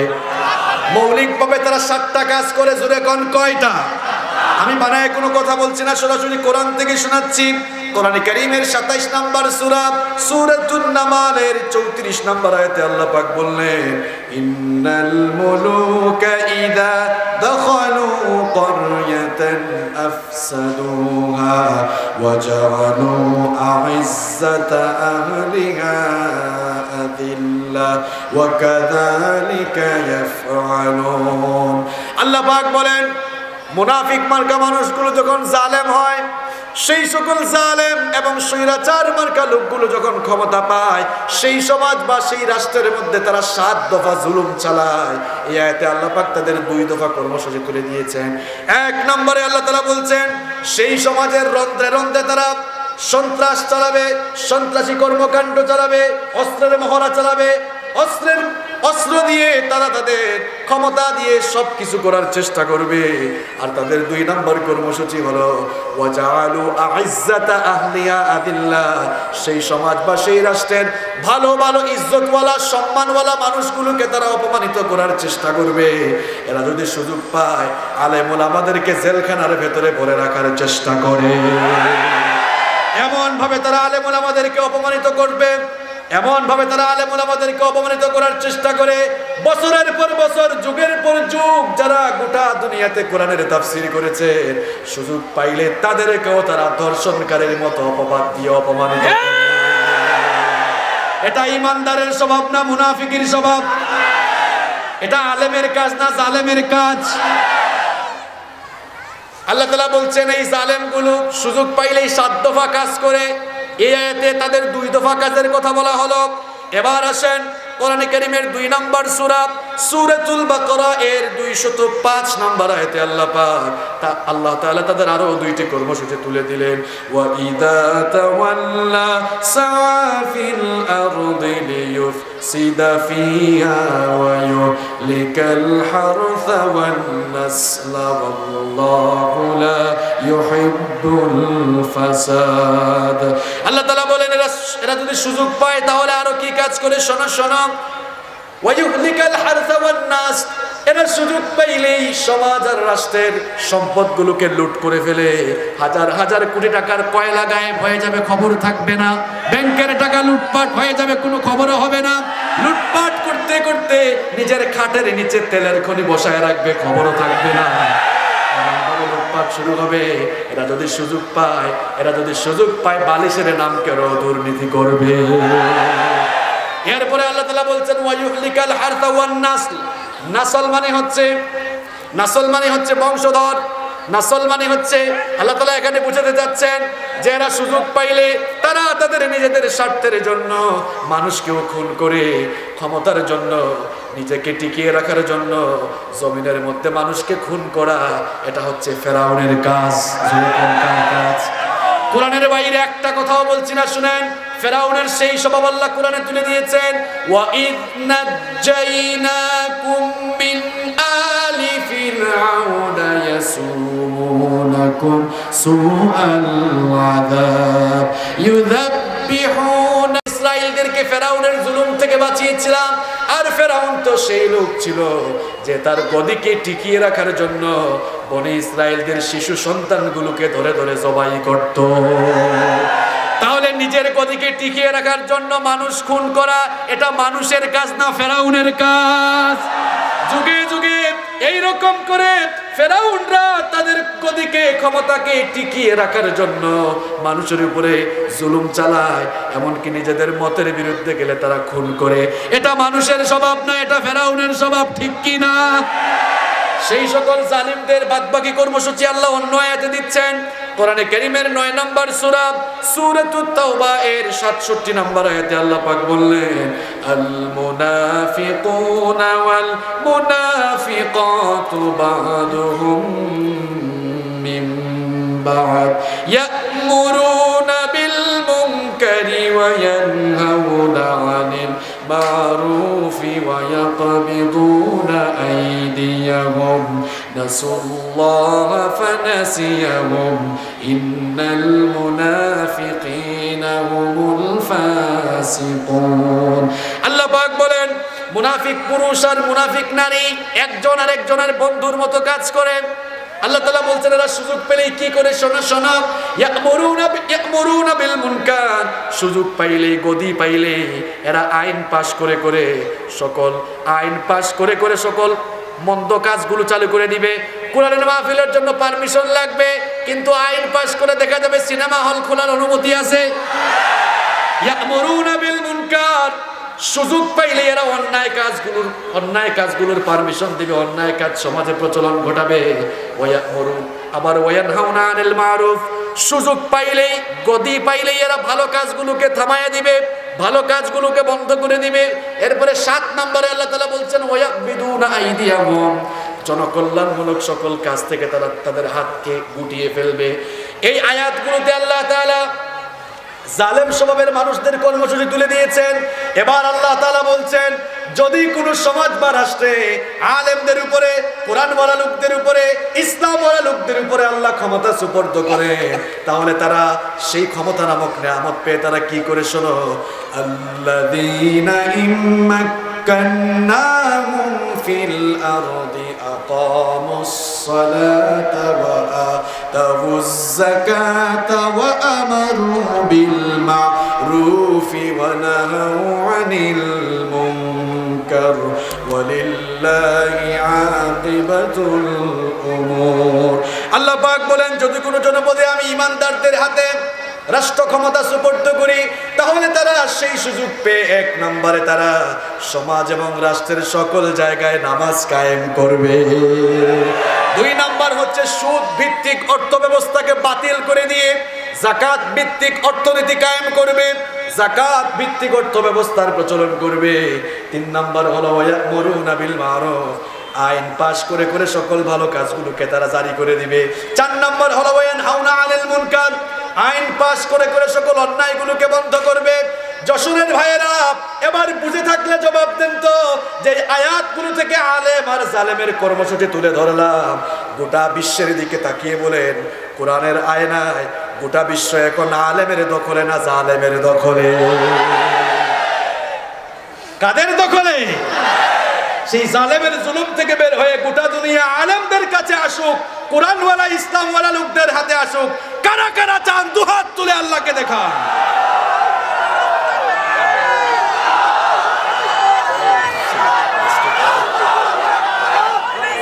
সম্মানিত ভাইরা হাতগুলো নামান। আল্লাহ তাআলা আপনাদের হাতগুলোকে এবং আল্লাহ তাআলা আপনাদের মনের আকাঙ্ক্ষাকে কবুল করুন। ইসলামের এই গণজাগরণ দেখে যাদের সহ্য হচ্ছে না, আমরা তাদেরকে বলতে চাই, বলেন তো কোন জায়গায় আগুন লাগলে সেখানে কেউ যদি লাঠি দিয়ে গিয়ে বাড়ি মারে, আগুন কি নিভবে নাকি আগুনের তেজ বাড়বে? আমার কথা বুঝেন নাই? কোন জায়গায় আগুন লাগলে কেউ যদি লাঠি দিয়ে আগুনের উপরে গিয়ে বাড়ি মারে, আগুনের তেজ বাড়বে নাকি কমবে? আগুনের তেজ বাড়বে। সুতরাং ইসলামের তেজ যেখানে জ্বলে উঠেছে, ইসলামের গণজোয়ার যেখানে সৃষ্টি হয়েছে, যারা ইসলামের এই গণজোয়ারকে বাধা দিয়ে আটকাতে চাইবে তারাই ধ্বংস হয়ে যাবে। বরং ইসলাম এবং আল্লাহর দিন কোরআন এই জমিনে বিজয়ী হবেই হবে ইনশাআল্লাহ। সম্মানিত ভাইয়েরা, আগামীর দিন ইসলামের দিন, আগামীর দিন কোরআনের দিন ইনশাআল্লাহ বলেন। আল্লাহ কবুল করুন, বলেন আমিন। মুনাফিকের 7 নম্বর বৈশিষ্ট্য হলো মুনাফিক মার্কা স্বভাবের মানুষগুলো মিথ্যাবাদী হয়। এরা কথায় কথায় মিথ্যা বলে। কোরআনে কারীমের 63 নম্বর সূরা সূরাতুল মুনাফিকুনের প্রথম আয়াতে আল্লাহ তাআলা সুন্দর করে বললেন, ইদা জাআকাল মুনাফিকুনা ক্বালু নাশহাদু ইন্নাকা লারাসূলুল্লাহ ওয়াল্লাহু ইয়ালামু ইন্নাকা লারাসূলুহু ওয়াল্লাহু ইয়াশহাদু ইন্নাল মুনাফিকিনা লাকাযিবুন। আল্লাহ পাক বললেন, ওগো আমার হাবিব, যখন মুনাফিকরা আপনার কাছে আসে, তারা তখন বলে আমরা সাক্ষ্য দিচ্ছি আপনি আল্লাহর রাসূল। আপনি তাদেরকে বলে দেন আল্লাহ সাক্ষ্য দিচ্ছেন আপনি আল্লাহর রাসূল। আপনি তাদেরকে বলে দেন আল্লাহ তাআলা সাক্ষ্য দিচ্ছেন তোমাদের মতো মুনাফিকগুলো মিথ্যাবাদী। তাহলে মুনাফিকরা হচ্ছে মিথ্যাবাদী, কথাটা কার? আমার হাদিস শরীফের মধ্যে এসেছে আয়াতুল মুনাফিকি সালাতুন, মুনাফিকের নিদর্শন, মুনাফিকের আলামত তিনটি। অন্য হাদিসে বলা হয়েছে চারটি, এই তিনটার সাথে আরো একটা অ্যাড করা হয়েছে। এক নম্বরেই বলা হয়েছে ইদা হাদ্দাসা কাযাবা, যখন কথা বলে কথায় কথায় কি বলে? মিথ্যা বলে। প্রিয় ভাইয়েরা, আজকে মনটাকে, মন মগজকে নিরপেক্ষ রেখে আলোচনাটা বোঝার চেষ্টা করেন, আর নিজের ইমানকে একটু জ্বালাই করার চেষ্টা করেন। দেখেন আমরা কথায় কথায় কত মিথ্যা বলি। ফোন আসছে, ভাই আপনি কোথায়? আসে বাড়িতে। কয় কি জানেন? আমি তো বেনাপুলে। এরকম আছে না নাই? আমাদের বোনেরা, মায়েরা মনে হয় মিথ্যা বলে না, এরা আরো বেশি বলে, এরা কসমও বেশি করে, ঠিক কিনা? যেন মা বোনদেরকে বলবো কথায় কথায় মিথ্যা বলবেন না। আমার বাবারা, ভাইয়েরা, আপনাদেরকেও বলবো কথায় কথায় মিথ্যা বলবেন না। এক বাবা তার ছেলেকে খাতায় লেখাচ্ছে, বাবা লিখো, মিথ্যা বলা মহাপাপ, সত্য মানুষকে মুক্তি দেয়, মিথ্যা মানুষকে ধ্বংস করে। এমন সময় ফোন আসছে একটা, ভাই আপনি কি বাড়িতে আছেন? এবার ফোনের মধ্যে বলছে না আমি তো বাড়িতে নাই। এখন ছেলে তো আর এটা শুনে নাই, মনে মনে ভাবলো যাই হোক বাঁচা গেছে, ছেলেকে তো সত্যের ট্রেনিং দিচ্ছি, কিন্তু আমার মিথ্যার খবর তো ছেলে জানে না। এখন কায়দা করে আর বাঁচতে পারে নাই। কিছুক্ষণ পরেই টাকা পাইতো এক লোক দরজায় নক করছে। দরজায় নক করার পর উকি দিয়ে দেখলো হায় হায় আব্দুল সালাম ভাই চলে আসছে, টাকা তো পায়। এখন আর কি করবে? ছেলেকে বললো যাও তোমার চাচাকে গিয়ে বলো যে বাবা এখন বাড়িতে। বাবা কেমনে মিথ্যা বলবে? একটু আগেই তো আপনি আমাকে শেখালেন মিথ্যা বলা। এরকমই তো চলছে এখন, ঠিক কি না? খবরদার ভাইরা, মিথ্যা বলবেন না। মিথ্যা হচ্ছে সকল পাপের জননী, মিথ্যা হচ্ছে সকল পাপের মা। মিথ্যা মানুষকে পাপাচারের দিকে নিয়ে যায়, পাপাচার মানুষকে জাহান্নামের দিকে নিয়ে যায়। আমাদের যাদের মিথ্যা বলার টুকটাক অভ্যাস আছে, আল্লাহ যেন আমাদেরকে এই খাসলত পরিবর্তন করার তৌফিক দান করেন। আরো আসতে বলে না আমিন। তাহলে মুনাফিকের 7 নম্বর বৈশিষ্ট্য হলো মুনাফিকরা মিথ্যাবাদী। মুনাফিকের 8 নম্বর বৈশিষ্ট্য হলো মুনাফিকরা হয় ওয়াদা ভঙ্গকারী। এরা ওয়াদা করলে ওয়াদা পালন করে। কোরআনে কারীমের 63 নম্বর সূরা সূরাতুল মুনাফিকুনের 2 নম্বর আয়াতে আল্লাহ পাক সুন্দর করে বললেন ইত্তাখাযু আইমানাহুম জুন্নাতান ফাসাদ্দু আন সাবিলিল্লাহ ইন্নাহুম সাআ মা কানু ইয়ামালুন। আল্লাহ তাআলা বলছেন এরা মুনাফিক মার্কা স্বভাবের মানুষেরা ওয়াদাকে ঢাল হিসাবে ব্যবহার করে এবং এর মাধ্যমে তারা মানুষদেরকে বোকা বানাতে চায়, ধোঁকা দিতে চায়। আর এই ধরনের ওয়াদা নির্বাচন আসলে একটু বেশি হয়, এটা করব ওইটা করব, পরে আর কিছুই করে না। আমাদের ওয়াদা পালনের দৃষ্টান্ত হচ্ছে এমন, এক ভাইয়ের কাছ থেকে টাকা এনেছে, বলছে ভাই আগামী শুক্রবারে দিয়ে দিব। আগামী শুক্রবার আর আসে না, কত শুক্রবার যে চলে যায়। আবার তাকে যদি রাস্তায় দেখে, এইদিকে দেখলে হে অন্যদিকে দৌড়ায়। এরকম মানুষ এই যশোরে নাই, আছে মানেই আরো বেশি আছে। কি মনে করছেন আপনারা? আমরা কিছু জানি না, না? কেন আপনি এমনটা করেন? আপনি তার কাছ থেকে টাকা এনেছেন, পারছেন না, যান আবার যান, আবার গিয়ে তার কাছে সময় চান, ভাই আমাকে সময় দেন, আমাকে সময় দিলে আমি ইনশাআল্লাহ আপনার টাকাটা পেড করব। ওয়াদা ভঙ্গ করা এটা মুমিনের কাজ না। বিশ্বনবী সাল্লাল্লাহু আলাইহি ওয়াসাল্লাম বলেছেন লা দীনা লিমান লা আহদা লাহু। ওয়াদা পালনের অভ্যাস যার ভেতরে নাই তার মধ্যে ঈমানই। ওয়াদা পালন কাকে বলে শুনেন। সাইয়েদনা ওমর ইবনুল খাত্তাব রাদিয়াল্লাহু আনহুর শাসনামলে একবার এক যুবককে আদালতের কাঠগড়ায় দাঁড় করানো হলো। যুবকের অপরাধ ছিল সে একজন মানুষকে হত্যা করেছিল। যেই লোকটাকে হত্যা করেছিল তার 2 ছেলে। ওই যুবককে ধরে টেনে হিঁচড়ে ওমর ইবনুল খাত্তাব রাদিয়াল্লাহু আনহুর আদালতে হাজির করলো। ওমর ইবনুল খাত্তাব রাদিয়াল্লাহু আনহু জানতে চাইলেন কি ব্যাপার, এই লোকটাকে তোমরা আদালতে নিয়ে এসেছো কেন? লোকটার বিরুদ্ধে অভিযোগ কি, মামলা কি আগে বলো। ওই 2টা লোক বলল, 2টা ছেলে বলল এই লোকটা আমাদের বাবাকে খুন করেছে, এই জন্য আপনার আদালতে নিয়ে এসেছি বিচার করার জন্য। ওমর ইবনুল খাত্তাব রাদিয়াল্লাহু আনহু লোকটাকে প্রশ্ন করলেন, কি ব্যাপার, তুমি কি সত্যি সত্যি তাদের বাবাকে খুন করেছো নাকি? লোকটা তখন বলল, আমিরুল মুমিনিন, এরা সত্য বলেছে, তবে এখানে আরো কিছু কাহিনী আছে। আমি খুব ক্লান্ত ছিলাম, ক্লান্ত থাকার কারণে একটি গাছের ছায়ার নিচে আমি বিশ্রাম নিচ্ছিলাম। কিছুক্ষণ পর আমার ঘুম চলে আসলো। আমার ঘুম যখন চলে আসলো, ঘুম থেকে উঠে দেখি আমার উট আমার কাছে নাই, উটটা অনেক দূরে চলে গিয়েছে। উটটাকে খোঁজার জন্য আমি পথ চলা শুরু করলাম। চলতে চলতে গিয়ে দেখি এক জায়গায় আমার উট মরে পড়ে আছে, আর আমার মরা উটের পাশে একটা লোক দাঁড়িয়ে আছে। আমার মরা উটের পাশে লোকটাকে দাঁড়িয়ে থেকে প্রশ্ন করলাম, কি ব্যাপার, আমার উটটা কিভাবে মরেছে আপনি জানেন নাকি? লোকটা তখন বলল, এই উটটাকে আমিই মেরেছি। আমার বাগানের ভেতরে ঢুকতে চেয়েছিল, আমি উটটাকে বাধা দিতে গিয়ে এক পর্যায়ে মেরে ফেলেছি। লোকটা বলল যে আমি ওই লোকটার সাথে, অর্থাৎ এই দুই ছেলের বাবার সাথে তর্কাতর্কির এক পর্যায়ে বড় একটা পাথর তার মাথায় নিক্ষেপ করে মনের অজান্তে তাকে মেরে ফেলেছি। আমি জানতাম না এর মাধ্যমে সে মারা যাবে, কিন্তু এটা মনের অজান্তে হয়ে গিয়েছে, আমি ইচ্ছে করে করি নাই। সুতরাং তারা যদি আমাকে মাফ করে দেয় তাহলে বড় ভালো হয়, কারণ আমি তো ইচ্ছা করে করি নাই। ওমর ইবনুল খাত্তাব রাদিয়াল্লাহু আনহু তখন বললেন, তোমরা তোমার বাবার হত্যাকারীকে কি মাফ করবা নাকি? তারা বলল, না, আমরা আমাদের বাবার হত্যাকারীকে মাফ করব না। ইসলামে হত্যার বিচার হলো হত্যার বদলে হত্যা, সুতরাং তাকেও হত্যা করা হোক, মৃত্যুদণ্ড দেওয়া হোক। ওমর ইবনুল খাত্তাব রাদিয়াল্লাহু আনহু এবার বিচারের রায় দিলেন, ঠিক আছে, আগামী জুমাবারে জুমার নামাজের পরে লোকটার মৃত্যুদণ্ড কার্যকর করা হবে। তাকে বলা হলো, তোমার কি জীবনের কোনো শেষ ইচ্ছা আছে নাকি বলো? শেষ কোনো ইচ্ছা থাকলে বলো, শেষ ইচ্ছা বাস্তবায়নের চেষ্টা করব। ওই লোকটা তখন বলল, আমিরুল মুমিনিন, আমার কাছে আমার ফ্যামিলি, আমার পরিবারের হিসাব নিকাশ আছে। আমার পরিবারের হিসাব নিকাশগুলো বুঝিয়ে দেওয়ার জন্য, আর আমার কাছে অনেকের আমানত আছে, ওই আমানতগুলো প্রাপকদের কাছে ফিরিয়ে দেওয়ার জন্য কিছু সময় চাই। এই সময় যদি আপনি আমাকে দেন, আপনার সঙ্গে ওয়াদা করছি মৃত্যুদণ্ড কার্যকর করার আগে আমি এসে উপস্থিত হব। ওমর ইবনুল খাত্তাব রাদিয়াল্লাহু আনহু তখন বললেন, না না, এভাবে তোমাকে ছাড়া যাবে না। তোমার পক্ষে কেউ যদি জিম্মাদার হয় তাহলেই কেবল তোমাকে ছাড়া যাবে। এবার ওই যুবকের পক্ষে কেউ জিম্মাদারি নিতে চায় না। অপরিচিত মানুষ, অপরিচিত কোনো যুবকের জন্য কে আর জিম্মাদারি নেবে?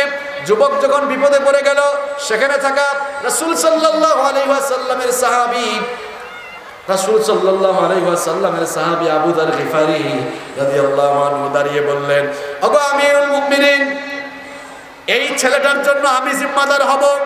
ওমর ইবনুল খাত্তাব রাদিয়াল্লাহু আনহু বললেন, আবু যার গিফারি, ভেবেচিন্তে সিদ্ধান্ত নাও। এই ছেলেটা ওয়াদা করে যাচ্ছে ঠিক, কিন্তু ঠিক সময় মতো না আসলে মৃত্যুদণ্ড তোমার উপরে কিন্তু কার্যকর করা হবে। ভেবেচিন্তে সিদ্ধান্ত নাও। আবু যার গিফারি রাদিয়াল্লাহু আনহু তখন বললেন, ওগো আমিরুল মুমিনিন, ভেবেচিন্তে সিদ্ধান্ত নিচ্ছি, আমি ভেবেচিন্তে এই যুবকের পক্ষে জিম্মাদারি গ্রহণ করছি। ওমর ইবনুল খাত্তাব তখন যুবককে বললেন, ঠিক আছে, এবার তুমি যেতে পারো, তবে তোমার ওয়াদা তুমি ঠিক রেখো। ওয়াদা যদি ঠিক না রাখো তাহলে তোমার পক্ষে যিনি জিম্মাদারি গ্রহণ করেছেন তার উপরে মৃত্যুদণ্ড বাস্তবায়ন করা হবে। যুবক ছেলে চলে গেল। দিন যেতে যেতে, সময় যেতে যেতে যখন জুমার দিন এসে গেল, জুমার দিন ফজরের সময় মদিনার অবস্থা থমথমে আকার ধারণ করলো। ওই যুবকটা এখনো ফিরে আসতো না। এজন্য সবার মধ্যে এক ধরনের থমথমে অবস্থা বিরাজ করছে। সবাই ভাবলো, আরে আজ যদি ওই যুবকটা ফিরে না আসে তাহলে নিরপরাধ আবু যার গিফারের উপরে আমিরুল মুমিনিন মৃত্যুদণ্ড বাস্তবায়ন করবেন।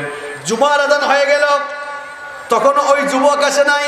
জুমার খুতবাও শুরু হয়ে গেল, তখনও যুবক আসে নাই। তখন সাহাবায়ে কেরাম চিন্তায় পড়ে গেলেন, আরে একটা যুবকের জন্য নিরপরাধ আবু যার গিফারের উপরে আজ মৃত্যুদণ্ড বাস্তবায়ন করা হবে। জুমার নামাজ শুরু হয়ে গেল, তখনও ওই যুবক ফিরে নাই। জুমার নামাজ শেষ হয়ে গেল, তখনও যুবক ফিরে নাই। এবার ওমর ইবনুল খাত্তাব রাদিয়াল্লাহু আনহু বললেন, আবু যার গিফারিকে আমাদের সামনে নিয়ে আসো। যুবকের পক্ষে সে যেহেতু জিম্মাদারি নিয়েছে, তার উপরেই আজকে মৃত্যুদণ্ড বাস্তবায়ন করা হবে। কি কঠিন অবস্থা! যেই জল্লাদ মৃত্যুদণ্ড বাস্তবায়ন করবে, জল্লাদের অন্তরেই, তার কলিজার ভেতরেই ভয় শুরু হয়ে গিয়েছে, আরে কি করে একজন নিরপরাধ মানুষের উপরে মৃত্যুদণ্ড বাস্তবায়ন করব। যখনই মৃত্যুদণ্ড দেওয়ার জন্য সবকিছু প্রস্তুত করা হলো, ঠিক তখনই দেখা গেল মরুভূমির বালিগুলো উড়িয়ে কে যেন ঘোড়া চালিয়ে দ্রুত ছুটে চলে আসতেছে। বলা হলো একটু থামো, দেখি কে ঘোড়া চালিয়ে দ্রুত আসে। দেখা গেল ওই যুবকটাই ফিরে এসেছে। আল্লাহু আকবার। যুবক যখন ফিরে আসলো, ওমর ইবনুল খাত্তাব রাদিয়াল্লাহু আনহু অবাক হয়ে যুবককে প্রশ্ন করলেন, ওগো যুবক, তুমি তো ওয়াদা করে গিয়েছো ঠিক, কিন্তু তোমার জন্য তো সুযোগ ছিল ওয়াদা পালন না করে তুমি যদি নাও আসতে তাহলে বেঁচে যেতে। তুমি তাহলে এখানে আসলে কেন? তুমি তো জানোই তোমাকে মৃত্যুদণ্ড দেওয়া হবে, না আসলে তো বেঁচে যেতে। যুবক তখন বলল, আমিরুল মুমিনিন, একজন মুসলমান জীবন দিল কখনো ওয়াদা ভঙ্গ করতে পারে না। আমি যদি আজকে না আসতাম গোটা দুনিয়ায় খবর হয়ে যেত মুসলমানরা ওয়াদা করে ওয়াদাকে ভঙ্গ করে। কেউ যেন এই দুর্নাম না রটাতে পারে। প্রয়োজনে আমি আমার জীবন দিয়ে দেবো, এরপর আমি আমার ওয়াদা ভঙ্গ করবো না। আল্লাহু আকবার। ওমর ইবনুল খাত্তাব রাদিয়াল্লাহু আনহু এবার আবু যার গিফারি রাদিয়াল্লাহু আনহুকে প্রশ্ন করলেন, ওগো আবু যার, এই লোকটাকে তো তুমি চিনো না, একজন অপরিচিত যুবকের পক্ষে তুমি কেন জিম্মাদার হলে? আবু যার গিফারি রাদিয়াল্লাহু আনহু তখন বললেন, ওগো আমিরুল মুমিনিন, আমাদের একজন মুসলমান ভাই বিপদে পড়েছে। যদি কেউ তাকে সাহায্য না করত, আমি যদি তার জন্য এগিয়ে না আসতাম, দুনিয়ার মানুষগুলো মনে করত মুসলমানদের স্বভাব হলো এমন, একজন বিপদে পড়লে আরেকজন এগিয়ে আসে না। এই কথা যেন কেউ বলতে না পারে, এজন্য আমার ভাইয়ের পক্ষে আমি জিম্মাদারি গ্রহণ করে আমার ভাইকে আমি সহযোগিতা করেছি। আল্লাহু আকবার। এই দুইজনের অবস্থা দেখে ওই দুই ছেলে যাদের বাবাকে ওই যুবক হত্যা করে আদালতের কাঠগড়ায়, ওই দুই যুবক বলল, আমিরুল মুমিনিন থামেন, মৃত্যুদণ্ড দেওয়া লাগবে না, আমরাও আমাদের ভাইকে আল্লাহর ওয়াস্তে মাফ করে দিলাম। ওমর রাদিয়াল্লাহু আনহু আরো অবাক, কি ব্যাপার, এই ছেলেরাই তো চেয়েছিল তাকে যেন মৃত্যুদণ্ড দিই, এখন আবার মৃত্যুদণ্ড বাস্তবায়ন না করার পক্ষে কেন?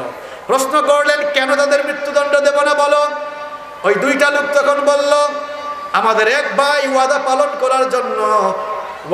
করার জন্য জীবন দিয়ে দেবে, আর আরেক ভাইকে সহযোগিতার জন্য নিজের ভাইয়ের পক্ষে দাঁড়িয়ে নিজের জীবনটা দিতে প্রস্তুত। আর আমাদেরই একজন ভাই মনের অজান্তে ভুল করেছে, আমাদের কাছে মাফ চেয়েছে। আমরা যদি তাকে মাফ না করি, লোকেরা বলা বলি করবে মনের অজান্তে ভুল করার পরেও একটা লোক মাফ চেয়েছে। মুসলমানরা এত নিষ্ঠুর, মাফ করতে জানে না। এমন কথা যেন কেউ বলতে না পারে, এজন্য আল্লাহর ওয়াস্তে আমাদের ভাইকে আমরা মাফ করে দিলাম। সুবহানাল্লাহ। আর এখন কেমন অবস্থা, এখন আগুন লাগলে পানি দেয় না, আরো তেল লাগায় দেয়। আমাদের এক ভাই বিপদে পড়লে তাকে আরো বিপদে ফেলানোর চেষ্টা আমরা করি। আমাদের কোনো ভাই উপরে উঠলে তাকে টেনে আমরা নিচে নামানোর চেষ্টা করি। এটা আমাদের স্বভাব। আর ওয়াদা পালনের কথা তো আর বললামই না, ওই যে এদিকে দেখলে ওইদিকে দৌড় মারা। ওয়াদা পালন না করা এটা মুমিনের স্বভাব না। এটা কার স্বভাব? কার স্বভাব? যারা বলে না বুঝতে পারতেছি আপনাদের ভিতরে এটা আছে। ওয়াদা পালন করা যাবে তো? আল্লাহ তৌফিক দেন, বলেন আমিন। মুনাফিকের 9 নম্বর বৈশিষ্ট্য হচ্ছে মুনাফিকরা আমানতের খেয়ানত করে। মুনাফিকরা আমানতের, রাসূল করিম সাল্লাল্লাহু আলাইহি ওয়াসাল্লাম বলছেন মুনাফিকের যে কয়েকটি বৈশিষ্ট্য রয়েছে তার মধ্যে একটি আলামত হচ্ছে ইযা তুমিনা খানা, যখনই তার কাছে আমানত রাখা হয় আমানতের কি করে? খেয়ানত করে। আপনার উপরে একটা প্রতিষ্ঠান, যেমন এটা একটা স্কুল, তাই না? এই স্কুলের প্রধান যদি আপনি হন, হেডমাস্টার যদি আপনি হন, পুরো স্কুল আপনার উপরে আমানত। এটাকে সঠিকভাবে দায়িত্ব পালন করে এই স্কুল পরিচালনা করা আপনার দায়িত্ব। আপনার ফ্যামিলির দায়িত্ব আপনার উপরে, আপনি সেটাকে সঠিকভাবে পরিচালনা করবেন। যদি না করেন তাহলে খেয়ানত হয়ে যাবে। এমনকি আপনার আমার যে জান আছে, জীবন আছে, এই জীবনটাও আল্লাহর দেওয়া আমানত। এটিকে আল্লাহর সন্তুষ্টির পথে ব্যয় করতে হবে। আল্লাহর অসন্তুষ্টির পথে ব্যয় করা যাবে। সমাজ কিংবা রাষ্ট্রের দায়িত্ব বলে সেই দায়িত্বকেও আমানতদারিতার সাথে পালন করতে। এখন দেখা যায় আমরা খেয়ানত করতে করতে আমাদের পেট দায়িত্ব পাওয়ার আগে যা থাকে, দায়িত্ব পাওয়ার পর তার চেয়ে আরো বড় হইতে থাকে। আমানতদারিতা কাকে বলে শুনেন। ওমর ইবনুল খাত্তাব রাদিয়াল্লাহু আনহু তিনি যখন খলিফাতুল মুসলিমিন, ওমর ইবনুল খাত্তাব রাদিয়াল্লাহু আনহু তিনি তো বাংলাদেশের মতো ছোটখাটো কোনো দেশের প্রেসিডেন্ট ছিলেন না, অর্ধ পৃথিবীর শাসনকর্তা ছিলেন, অর্ধেক পৃথিবীর প্রেসিডেন্ট তিনি ছিলেন।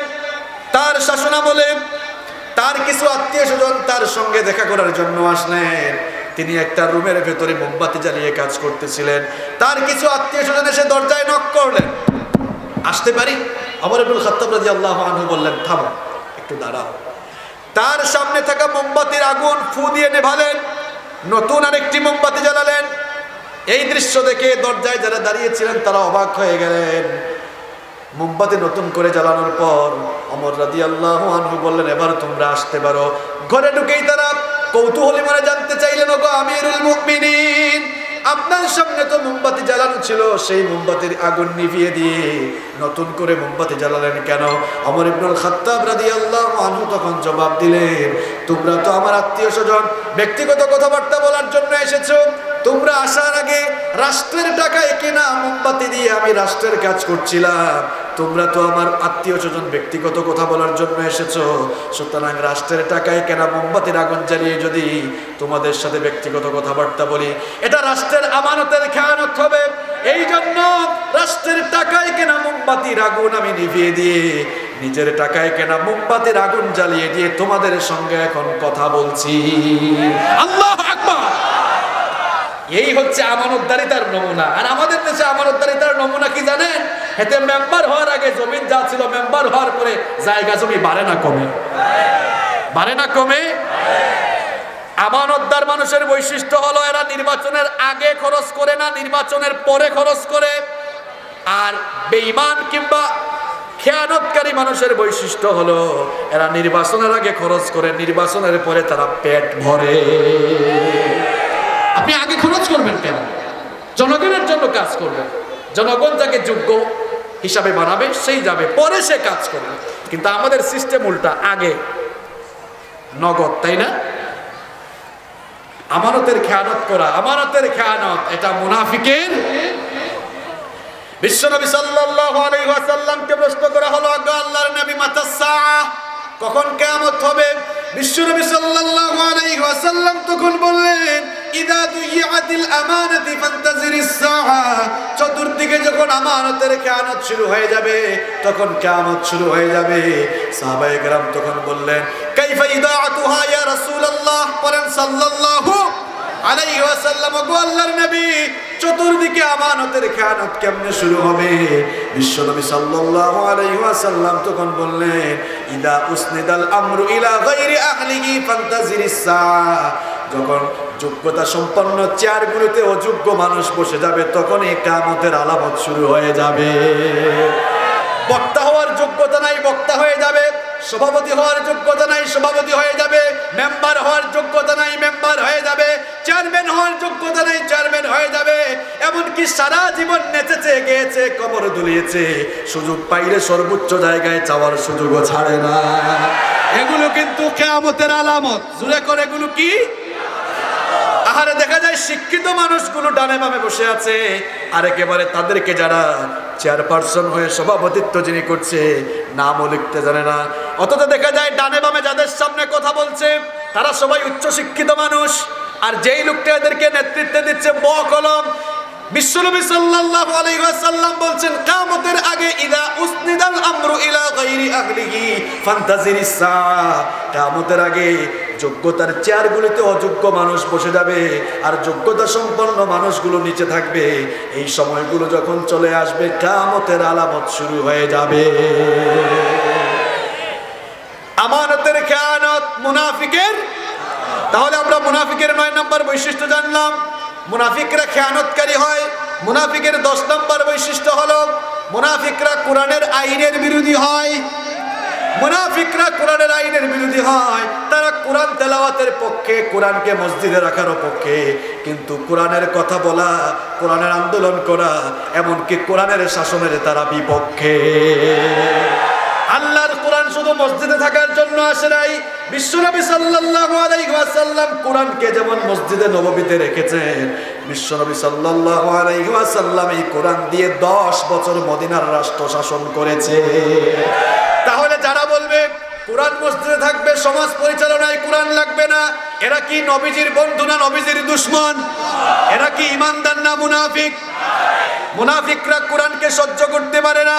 কোরআন কারীমের 4 নম্বর সূরা সূরাতুন নিসা এর 61 নম্বর আয়াতে আল্লাহ পাক সুন্দর করে বললেন ওয়া ইযা কিলা লাহুম তাআলাউ মা আনজালাল্লাহু ওয়া ইলার রাসূলি রাআইতাল মুনাফিকিনা ইয়াসুদ্দুনা আনকা সুদুদা। আল্লাহ পাক বললেন যখন এদেরকে বলা হয় আল্লাহ আর তার রাসূলের কাছে যা এসেছে, আল্লাহর বিধান আর রাসূলের কাছে ফিরে আসো, রাসূলের আনুগত্য করো, আল্লাহ আর রাসূলের বিধানের দিকে ফিরে আসো, তখন আপনি দেখবেন মুনাফিক মার্কা মানুষগুলো পাশ কাটিয়ে অতিক্রম করে চলে যায়। তারা বলে কোরআনের আইন তাদের কাছে বর্বর মনে হয়। এরকম আছে না নাই?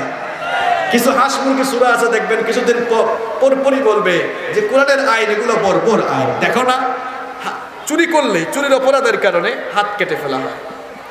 আমরা কোরআনের ফর্মুলা বাদ দিয়ে বিচার করছি বলে চোরগুলোকে জেলে নেওয়ার পর প্রমোশন হয়ে চোর ডাকাত হয়ে বের হয়। এক বদনা চুরি করে জেলের মধ্যে গিয়েছে, গরু চুর পেয়ে বললো কিরে তুই জেলখানায় আসতে কেন? কয় ভাই আর বলিও না, মুন্সিফপুর এলাকার এক মসজিদে বদনা চুরি করতে গিয়েছিলাম, মুন্সিফপুর এলাকার মানুষরা ধরে গণপিটুনি দিয়ে জেলখানার মধ্যে গিয়েছে। গরু চুর বললো ধর বেটা, তোর তো কোনো প্রেস্টিজই নাই, বদনা চুরি করেছে, জানোস আমি কি? আমি গরু চুর, আমি তোর চাইতে আরো। এখন বদনা চুর যখন জামিন নিয়ে বের হয় মনে মনে ভাবে আরে এমন চুরি করলাম, প্রেস্টিজই নাই নিজের, ভবিষ্যতে চুরি করে গেলে বড়টাই করবো, গরু চুরি করে যাবো। গরু চুরি করে যাওয়ার পরে আরেক ডাকাইত পাইছে, বললো কিরে এখানে কেন?